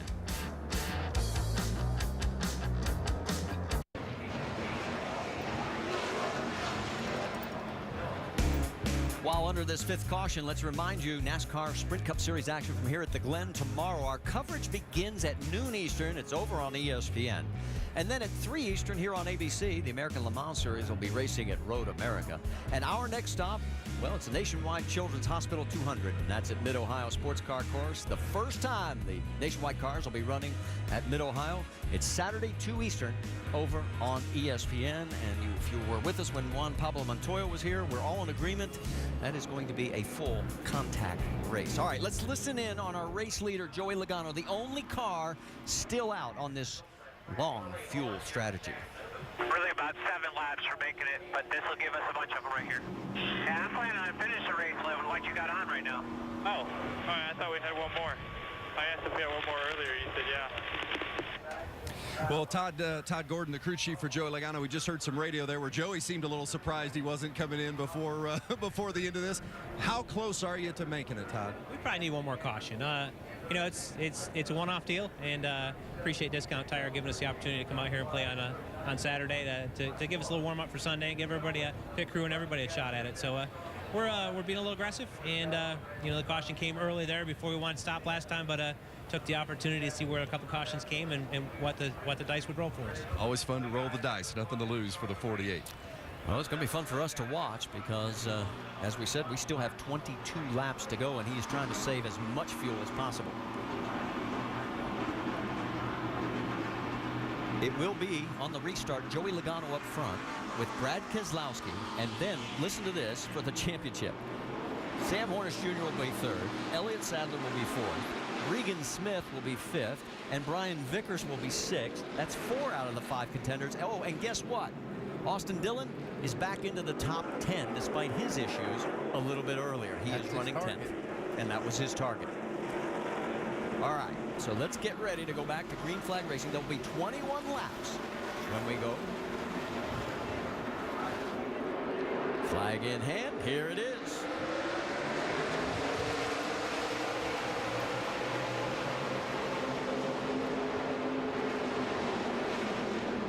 Three wide won't work. Wow, Brad drove it way down into turn 1. So might have to give up that spot here, though. And it looks like Sam Hornish may return the favor. Yeah, it's going to get tight right here. Oh, and Brad squeezed that there. There's some horsepower coming up that hill on the 22. Yeah, horsepower and nerves. Yeah, he didn't have the preferred line on either one of those. No. Vickers going after the 7 of Regan Smith. Vickers in the 20. Yeah, it's going to get tight right there, too. See drivers locking up the brakes. Casey Kane also in that mix. There's the 3 of Austin Dillon. Look at the damage on the 43. Annette got his nose stuffed. Remember, Logano is trying to stretch this on fuel. You heard that they are going to have to get another yellow. That's Parker Kligerman in the 77 taking a peek under the 5. So I think Casey Kane's been struggling on this restart a little bit. Oh, and he's lost a tire down or something. Man, he had to get out of it. From that camera angle, when you see the side quarter panel, that's not good. Look at the nose on the 6 of Trevor Bayne. On board with Justin Allgaier. Allgaier making up some of those spots he gave up making that pit stop. He's made up a lot in a hurry. Right now shown in the 12th position. Already past 4 anyway. Yeah, nothing like having a fast race car and knowing what to do with it.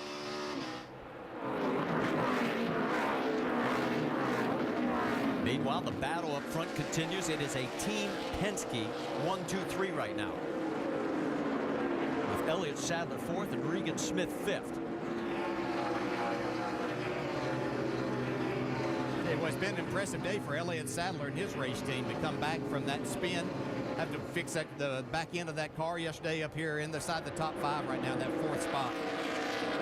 And what a job Allgaier's done. He's driven all the way up to 11th. So actually going for the top 10. He restarted 17th. 17th, you're right, Andy. He has got the wick turned up, and that is Cole Witt, his next target.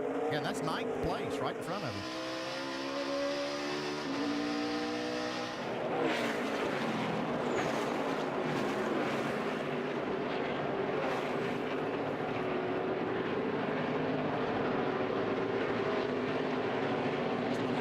Battles we have on the track. Also, look at the top 3. They go through your shot. Oh, man, look at the run he's got on him here. Now can he make it pay off at the other end? Yeah, he's probably going to try to pull over to his right side and outbrake him into the inner loop. Let's find out if he can do it. The answer is... no problem. You got it, Andy. Boy, he is really driving the wheels off this 31. A little advantage he's got is he's got 4 fresh tires on that 31 car. Makes a big difference. All right, Penske's running 1-2-3, Vince. What's the latest? Well, it certainly has been an impressive performance from these 3 drivers and this team today. But throughout the weekend, and you talk to team members for Penske Racing, and so many of them have given a tip of the cap to Kurt Busch. That's right, Kurt's not in this race, but 2 years ago, you recall, he ran a nationwide car for Penske Racing here, earned the pole, won the race from pole position, and Penske says they learned so much from having Kurt Busch in their car that weekend. 2 years later, they still haven't strayed far at all from the setup that Kurt wanted in that race car. So these 3 cars enjoying the success today, much of that is due to what they learned from Kurt Busch 2 years ago. And Vince, while you were giving us the Penske update, Casey Kane has a flat tire. He is on pit road, and it is going to basically ruin his chances of getting a good finish here today. He was running 8th and will be close to going a lap down, depending on how fast he can get back out.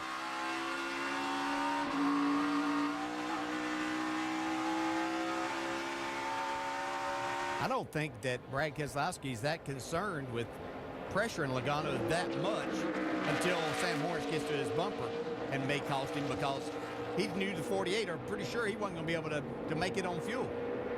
Well, he's taking a peek underneath. Now it's a drag race down the front straightaway. Yeah, well, Hornish got to his bumper, so he knew it's time to go. That Sam probably wasn't going to play too nice at this point in time of the race either. Yeah, that's 2 more points in Sam's hip pocket if he can get both spots. And now he goes underneath the 48. So it's Keselowski back out in front, Horner second.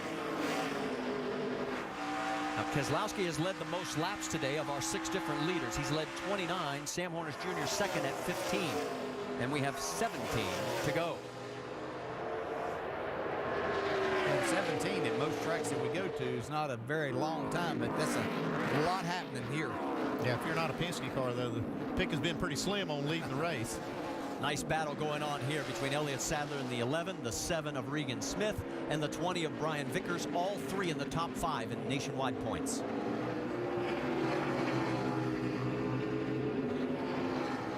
If the race ended right now, guys, it'd be 20 points between 1st and 5th. And Chris Gale, crew chief on Elliott Sadler's car, made a pretty good move there by getting tires under caution and pitting for fuel under green. Executed that just perfectly to get him the best track position possible, and their car looks like it's pretty decent. Well, Brad Keselowski back in control, and he's opened up about a 4-car length lead over Sam Hornish Jr. Another 4 cars back to Joey Logano in what is right now a Penske sweep. But remember, Logano is going to be running on fumes unless we get another caution. monitor view on the top 3 here at Watkins Glen. It's all Team Penske. Do you know that either Joe Gibbs Racing or Team Penske has won the last 7 nationwide races of 2013? And it looks like it may be 8 in a row at the rate this Team Penske juggernaut is running. They have led all but 8 laps today between them. Pretty impressive performance, wouldn't you say? Yeah, and most of that others might have led were when these guys had to make pit stops and some drivers stayed out to lead a lap or 2. That third place car, the 48 of Joey Logano, we're going to have 13 laps to go. Our final green flag stretch has been 6 laps or less in all but 3 of the last 12 races. So there's still hope for him to get that caution. And look at the 31 still on the move. Justin Allgaier. Parker Kligerman is in the 77. What if Allgaier could get a caution? He could be a factor. Yeah, he's made it up. He's all the way up inside now. He's running 8th, looking for 7th.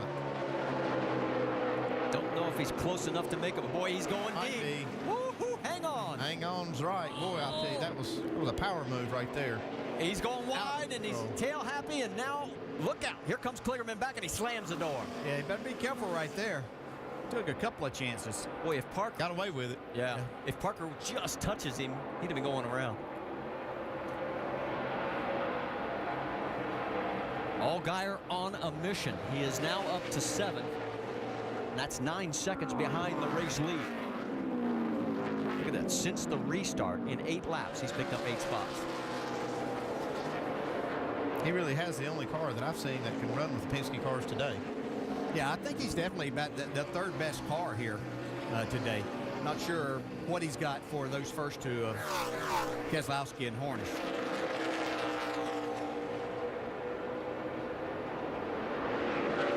Dave, you got an update on that 31? No surprise that Justin Allgaier calls this race car the best road course car that he's ever had. It's run well, and especially with those 4 fresh tires that you guys talk about. But he's also been the good teammate this weekend. Remember that young guy, Kyle Larson, who ran off to Knoxville, Iowa? Well, he did that yesterday as well, and Justin spent a few laps in his car just to confirm, because the young driver only put a few laps in before he left for that sprint race. So Justin being the good teammate and the fast teammate this weekend. All right, let's go back and show you on board what the view was like on that last pass between the 31 and the 77. See how exciting this gets. It's high speed. Look, that thing's loose getting down in. Wheel hopped a little bit. All clear, all clear. Coming back at you, inside. Oh, man. All clear. All right, nice. Well, and don't forget, you know, the 31 at Allgaier passed the 22 for the win at Montreal last year and then finished 2nd in the 22 at Road America back in June. And he is still trying to close the gap. Yeah, he won that race at Montreal, and I was thinking it, you know, may have been something of a fluke for him to win a road course race, but boy, he has certainly proven since then just how good he is at this style of racing. 11 laps to go as you see the race leader, the 22 of Brad Keselowski. There's 2nd place Sam Hornish, and the man who needs a yellow desperately, that 48 of Joey Logano. Then there's Elliott Sadler in the 11, the 7 of Regan Smith, and the 20 of Brian Vickers, all 3 championship contenders at nose to tail. Yeah, it's just so hard to pass here. And all 3 of these guys are very experienced, knowing what they're doing on these road courses.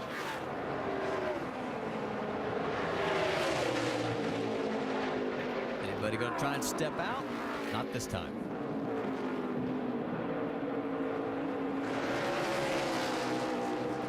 Like Sadler's pretty good through that area that gave him a problem yesterday. He's got that figured out. You see it pulled away a little bit.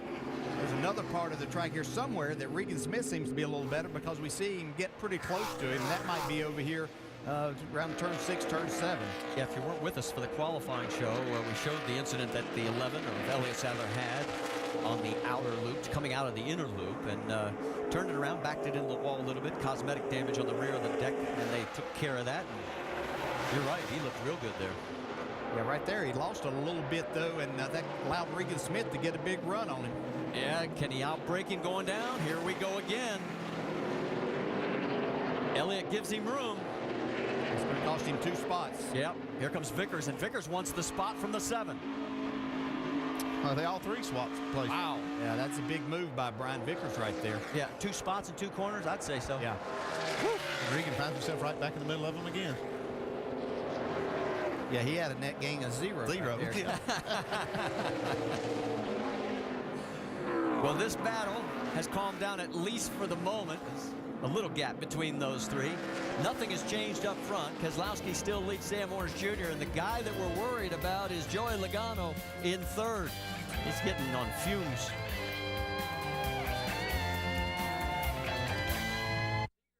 ESPN's coverage of the NASCAR Nationwide Series at Watkins Glen on ABC. Brought to you by Spiriva Handyhaler Tiotropium Bromide Inhalation Powder. It has been a fun afternoon at Watkins Glen International. You see, we've got 8 laps to go here in the Nationwide Series event with Brad Keselowski coming through the inner loop with his teammate Sam Hornish Jr. right behind. And Joey Logano has dropped back by 5 seconds as he is getting low on fuel. And it's another 2 seconds further back to Brian Vickers in 4th, Regan Smith in 5th, and Elliott Sadler in 6th. And you see Justin Allgaier at the top of your screen, and also the 77 of Parker Klinger. So that gives you a view and the gap on the top 8. Yeah, Brad Keselowski better not make any mistake whatsoever. Sam Hornish should be right there. Well, obviously Sam would like to get the win, but you got to remember here he's not giving up any points to Keselowski. Keselowski's not running for the championship. Sam's doing all he can, and the points are definitely tightening based on what we're seeing here today.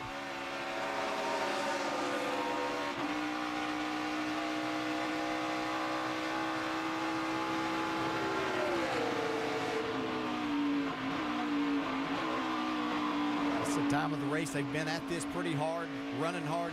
Your brakes are fading somewhat. You've got older tires. The fuel's going out of the car, so not handling this best. And every time Keselowski looks in the mirror, he sees the hood of that 12 car. Top of the screen, you see the points. Austin Dillon would have a 2-point lead over Sam Hornish, 5 over Regan Smith the way they're running, 12 over Elliott Sadler in 4th, and just 18 separating 5th place. Brian Vickers in the top spot. It was 28 when we started the day. This time by, there will be 6 laps remaining. Now, Keselowski slid a little bit the last time down here. He got in a little hot down into turn 1. That allowed Sam Hornish to get a little closer to him, see if he's able to get through here a little better this time. He hit that corner pretty good that time. Yeah.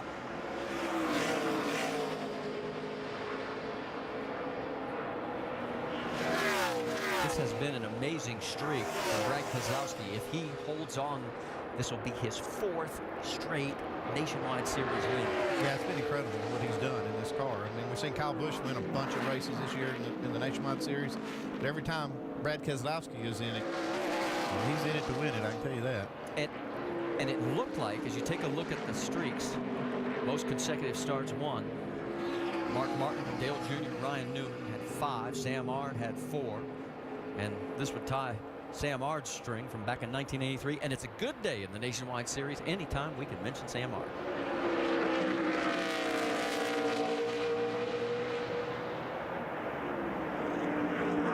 This time by, there will be 5 laps remaining. What he has done also. 5 to go, 5 back. This Owners' Championship, I mean, honestly, about 4 or 5 races ago, I think we all basically said, no, the 54 car, because Kyle was winning every time he was in it. He's got 8 wins. We thought this is over. And look at this. They have cut into it. Yeah, and Penske is making a real effort to try to win that championship. They sent Brad Keselowski out to Iowa. That wasn't planned. They tried to gain some points there. Well, the gap coming into today was 33 in the Owners' Championship. It would now be 3 based on where they're running. The 54 would still have the lead thanks to Kyle Busch's crew getting him back out and he fighting his way back to 26. Let's check in with Dave Burns down on pit road. You guys are talking about those consecutive wins, including last week at Iowa, but what a different picture. Jeremy Bellins, the crew chief, told me what a chaotic race that was for them. A pit road penalty and then debris on the grill, which a caution saved them for the race. Things just didn't go their way, but yet they got to victory lane. This weekend, it's been so much different. To perfection so far, strategy-wise, setup-wise, and driving-wise so far by Brad. Looks like it's going very well for them toward the end, guys. Yeah, and that was the very first time where Brad had ever come back from a penalty during a race to win.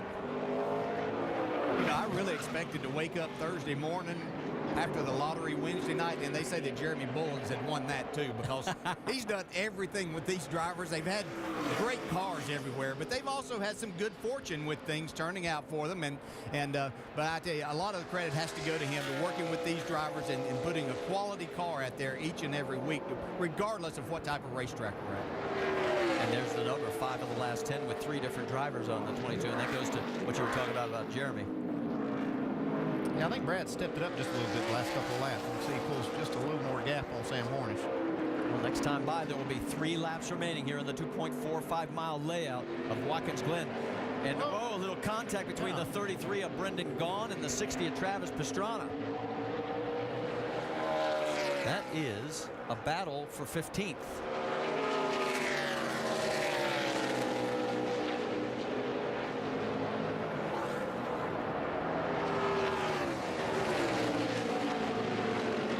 Despite the nose damage on the 60 of Pastrana, he's holding pretty well here on the road course. First time here at Watkins Glen. He's actually done a pretty solid job all day. This put him behind. They had to come in and make the stop, repair that front end just a little bit, but he's done a good job coming back up through. Well, he's so frustrated after Iowa, where he came home 27th last week, and then the 10th place run at the Brickyard sort of buoyed his spirits 2 weeks earlier. And this should give him a lift also, because this is a tough layout the first time you come here. That's Alex Bowman right in front of him. And, well, you talk about opening up. Yeah, Brad Keselowski has opened it up, DJ. Well, you know, those championship drivers have a way of just having a little bit extra in the tank, so to speak, and kind of like Tiger Woods needing to hit a drive 10, 15 yards further. Andy, I'm checking the scoring monitor. Remember, we told you Casey Kane had a flat tire, put him all the way back to 25th. He had the second fastest lap, last lap. He has worked his way back up to 21st. It's a shame he had that flat, because I think he was going to be in that top 5 mix. Yeah, he's running out of time. His teammate is in the top 5. You see Regan Smith right there. Looks like he's trying to catch Joey Logano, maybe get that spot, and I think Logano is already, looks like Logano gave that spot up to Vickers. Well, look at Kligerman. He is trying to take the spot back from the 31 Allgaier, and he does it. Yeah, looks like maybe Allgaier might have used up those fresh tires early on there, making a lot of those passes, but Kligerman once again doing a nice job here. So move Parker back to 7th. And Allgaier could have used the brakes up too. That's one thing that happens late in the race here, is those brakes start fading. You've used just about all you've got. And that's Regan Smith makes a nice pass on Joey Logano. And that's one more important championship point. You see Elliott Sadler right behind there. He'd love to be able to get up there and take advantage and get one more point. That car's running out of gas. Yeah. Well, we knew it was probably going to happen. Said he needed some caution laps. We've only had 6 caution laps since he pitted. Yeah, where's he going to get off the track? Yeah. I'm not sure he can make it back. This could bring out our 6th caution. And they don't want this. Their other cars are winning. Well, he did not stop. He could have stopped and parked it there, but he's going to try and nurse it back. I don't know if he's going to make it. It's a downhill run there, but he may make it. He got a little up a little bit. Yeah. Meanwhile, 1 lap to go. The white flag is out, and it looks like Brad Keselowski is going to tie Sam Ard with his 4th win. That's Sam Hornish going way wide. He is solidly in 2nd place. All clear, man. You're doing fine. What an impressive streak by the Sprint Cup champion, the former Nationwide champion, and the driver behind that wheel of the 22. How about the rest of these guys in the Nationwide Championship doing the job they needed to do, with Hornish, Vickers, Regan Smith, Elliott Sadler all right there inside the top 5, taking advantage of Austin Dillon's struggles. And everybody has tightened up on the championship lead. We'll update it once we get everybody across the line. But right now, all eyes focused on Brad Keselowski. As you can see, he can just keep it on track, and there's the gap back to second place, Sam Hornish. One more corner to go. Through turn number 7, it will be his 24th win in his 199th nationwide race and 4th in the row. Checkered flag to Brad Keselowski. Second to Sam Hornish.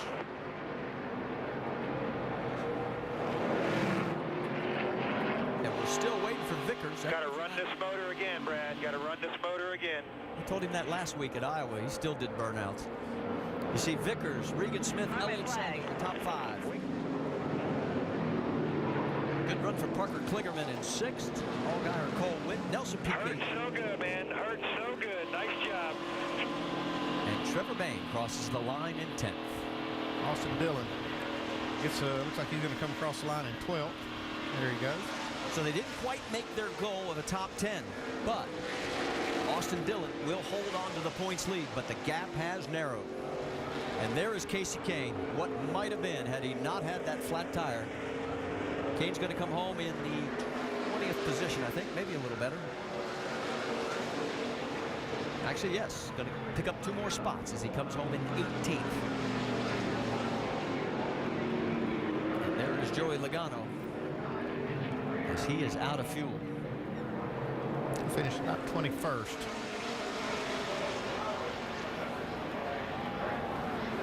It was a gamble, but he came here just to try to win the race, and it didn't look like he had anything for his teammates, and that was the only shot he had, was try to do it on strategy. And he was close enough, Andy, if they would have gotten that caution. Yeah, he'd have made it, but he didn't have enough car.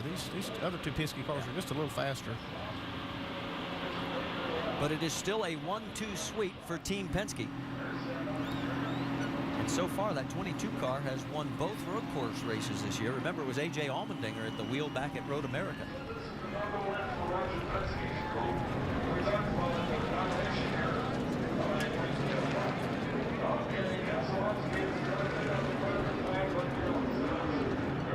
Brad with flag in hand. And remember, they told him to save that engine. We need it. I don't think he's hurting the engine too much right here. The rear tires maybe. There's a way to do that burnout without hurting the engine.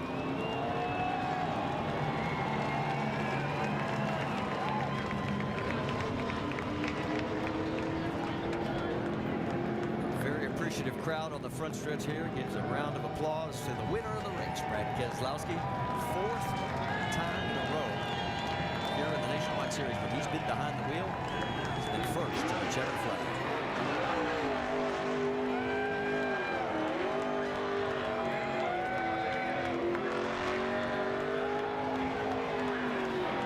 Give the fans a show in turn 1.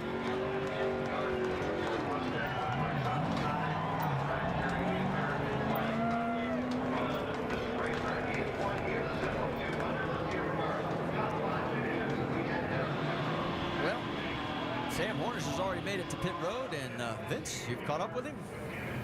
Sam just putting the car in gear as starting to roll away from us here. You know, we said before the race, almost as important would be as a win would be just a big points day for you. You narrowed the gap from 14 points to 3 points in the championship. Strong day for you. Were you missing something to make the difference between second and first? I was overdriving the crap out of the car, trying to pressure Brad into making a mistake, and I got him to get into turn 1 hard a couple times, and just wore my stuff out trying to do everything I could do to figure out how to keep with him and keep pressuring him. And real good day for our Penske truck rental Ford Mustang. The guys did a great job, gave me a great car. And we had a loss in our Penske organization. A longtime friend, Barbara Signori, passed away this last week. So good friend of the IROC series and all the people at Penske Racing. So we'll obviously miss her, and looking forward to getting to Mid-Ohio next weekend, but most importantly, getting home tonight to see my girls. And just a great day. Feel very blessed that we came out here, had a good run. 3rd last year, 2nd this year. Maybe we'll get the win next year. Going in the right direction. Well done, Sam. Mike? Catching up with Elliott Sadler, bringing it home 5th this afternoon. I would say you're probably pretty happy with that, considering the way the weekend started in practice, to rally back and score a top 5 finish this afternoon. How would you assess the weekend? Well, an up and down weekend, but my guys put in so much hard work. I mean, working at 8 o'clock last night and coming in at 5 o'clock this morning to redo the right rear on this one main financial Toyota. Just proud of the hard work. A top 5 is a good run for us here at Watkins Glen. Never been my strongest race, but just proud of my guys. They showed a lot of effort this weekend. We want to take this car to Mid-Ohio next week, so all in all, it's not how you start a lot of times, it's how you finish. And great pit stops today. Guys kicked butt on pit road and helped us get a lot of track position. With a strong finish, Vince, Elliott Sadler now within 12 points of the championship lead. And another guy that's making some noise in the championship hunt is this man, Brian Vickers. His 5th straight top 5, brought it home 3rd today. How good was it? It was good. Another Monday off, 10% off DollarGeneral.com. So that's great for all the DollarGeneral.com customers out there. Another top 5. We obviously want to win, but these guys did a great job. We lost some track position early and during the first pit stop, but the guys did a great job. They recovered. The last stop was great. We had an awesome car. I was so proud of these guys. Man, I want to win one of these nationwide insurance races, but we're chipping away at the points, and that's what we need to do. Kevin made some good calls in the end and got some of the track position back. I think if we'd have been up front, we could have raced those guys for a win, but we'll take a 3rd. Well done. Mike? And Regan Smith got, I would say, just what you were looking for this afternoon. Another top 5 finish. Kind of rights the ship a little bit, I'd say. Yeah, we stopped the bleeding finally. The funny part is the bleeding hasn't been there. We've had fast race cars. We just have had bad luck and a lot of stuff happen at the end of these races. So proud of the guys at Junior Motorsports. They brought me a FastTaxLayer.com Chevy, and we tuned on it all weekend long. We made a lot of adjustments since Road America. I feel like we got better. I feel like we know some things that we can do going into next week in Mid-Ohio to get even better yet. And the car's in one piece, so that's a big part of racing here, and going to next week, we can take the same car and fine tune on it and keep battling for all the points we can. 4th place at his home track for Regan Smith. Doc? And Austin Dillon had a goal of a top 10. Close, Austin, 12th place finish. What was the sputtering problem you had the second half of the race? Yeah, I don't know. When we get to about 9 gallons of fuel, it just stopped running in all the right-handers, the fast ones, like up the S's, out of the carousel. And I don't know if there's something hurting the line or what. It just stopped feeding fuel. So we were kind of just nursing it home there at the end. I think we could have probably got our goal, which was top 10.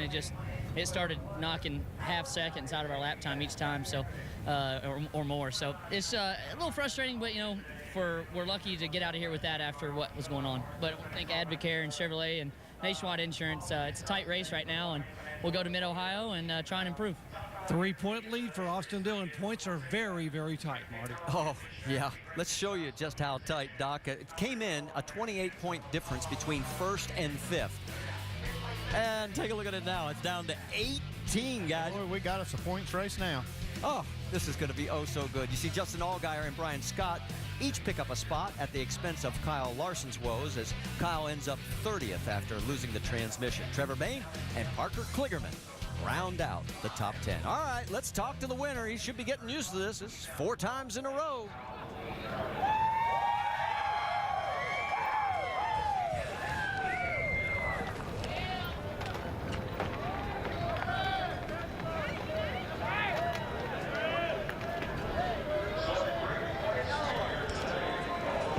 And hey, there's the final one right there. We were waiting for that final blast. It's everywhere in victory lane, as it should be. But after last week, Brad, where so many things going on and then getting to victory, describe what today was like. Pretty similar. Pretty similar. There's all kinds of things, different strategies. But this 22 car, man, I'll tell you what, the Mustangs in the Nationwide Series are on a roll. These cars are awesome. Really, really proud of the Penske team, everyone at Ford that's been working on these cars. It's just so much fun to drive a car when they're that fast, and they're going to be fast, and it's just a matter of getting through all the drama of a race weekend to try to persevere for a win, and we did that today. Everybody on the Hertz team did a great job. We had 3 really fast Penske cars today with, Joey in a discount tire Ford, and then Sam, he ran really well. I thought he was going to beat me. I'll tell you what, he's a hell of a road course racer, so an awesome day, really, for Team Penske. Sam said he was trying to pressure you into a mistake. He didn't get it done. Describe what that's like, though, holding him off. I made a couple little mistakes. I thought he'd get me, to be quite honest, but I was just trying not to make any huge ones, and it just all came together. But when you're running against a guy like Sam, like I said, he's a phenomenal road course racer. He's got a lot of experience in it, and I really don't have that much experience. I never ran a road course race until I got to NASCAR, but when you got cars like this and great teachers with Paul Wolf on the Cup side and Jeremy Bowens over here on the Nationwide side, they taught me a lot, and I've got great cars, so it's just it was on me, and I'm just thankful I didn't screw it up. Great year for this team. Next week, by the way, it is the Dinger. But for today, it's Brad Keselowski, his 4th win in as many starts, Marty. Yeah, it's a pretty incredible run, really. Really had 46 laps. You got to really give that team a lot of credit, but you got to give Brad a lot of credit, too. Well, don't forget, next week, the NASCAR Nationwide Series heads to Mid-Ohio Sports Car Course in Lexington, Ohio for the Nationwide Children's Hospital 200. For tickets to that event and other upcoming races on the schedule, go to NASCAR.com/tickets. Final comment, DJ? Yeah, you know, I'm really proud of the Nationwide regulars showing here today. They did a great job. It's nice to see them up there racing hard. I'm really interested to watch you guys next week from Mid-Ohio. And don't forget, Sam Hornish ran IndyCar there in 2007. Started 7th, finished 14th in that race. He's about the only guy that's going to have any track experience. It's going to be fun. We've got more racing tomorrow. Cup Series, noon Eastern on ESPN. Coming up next on ABC, it's ESPN Sports Saturday.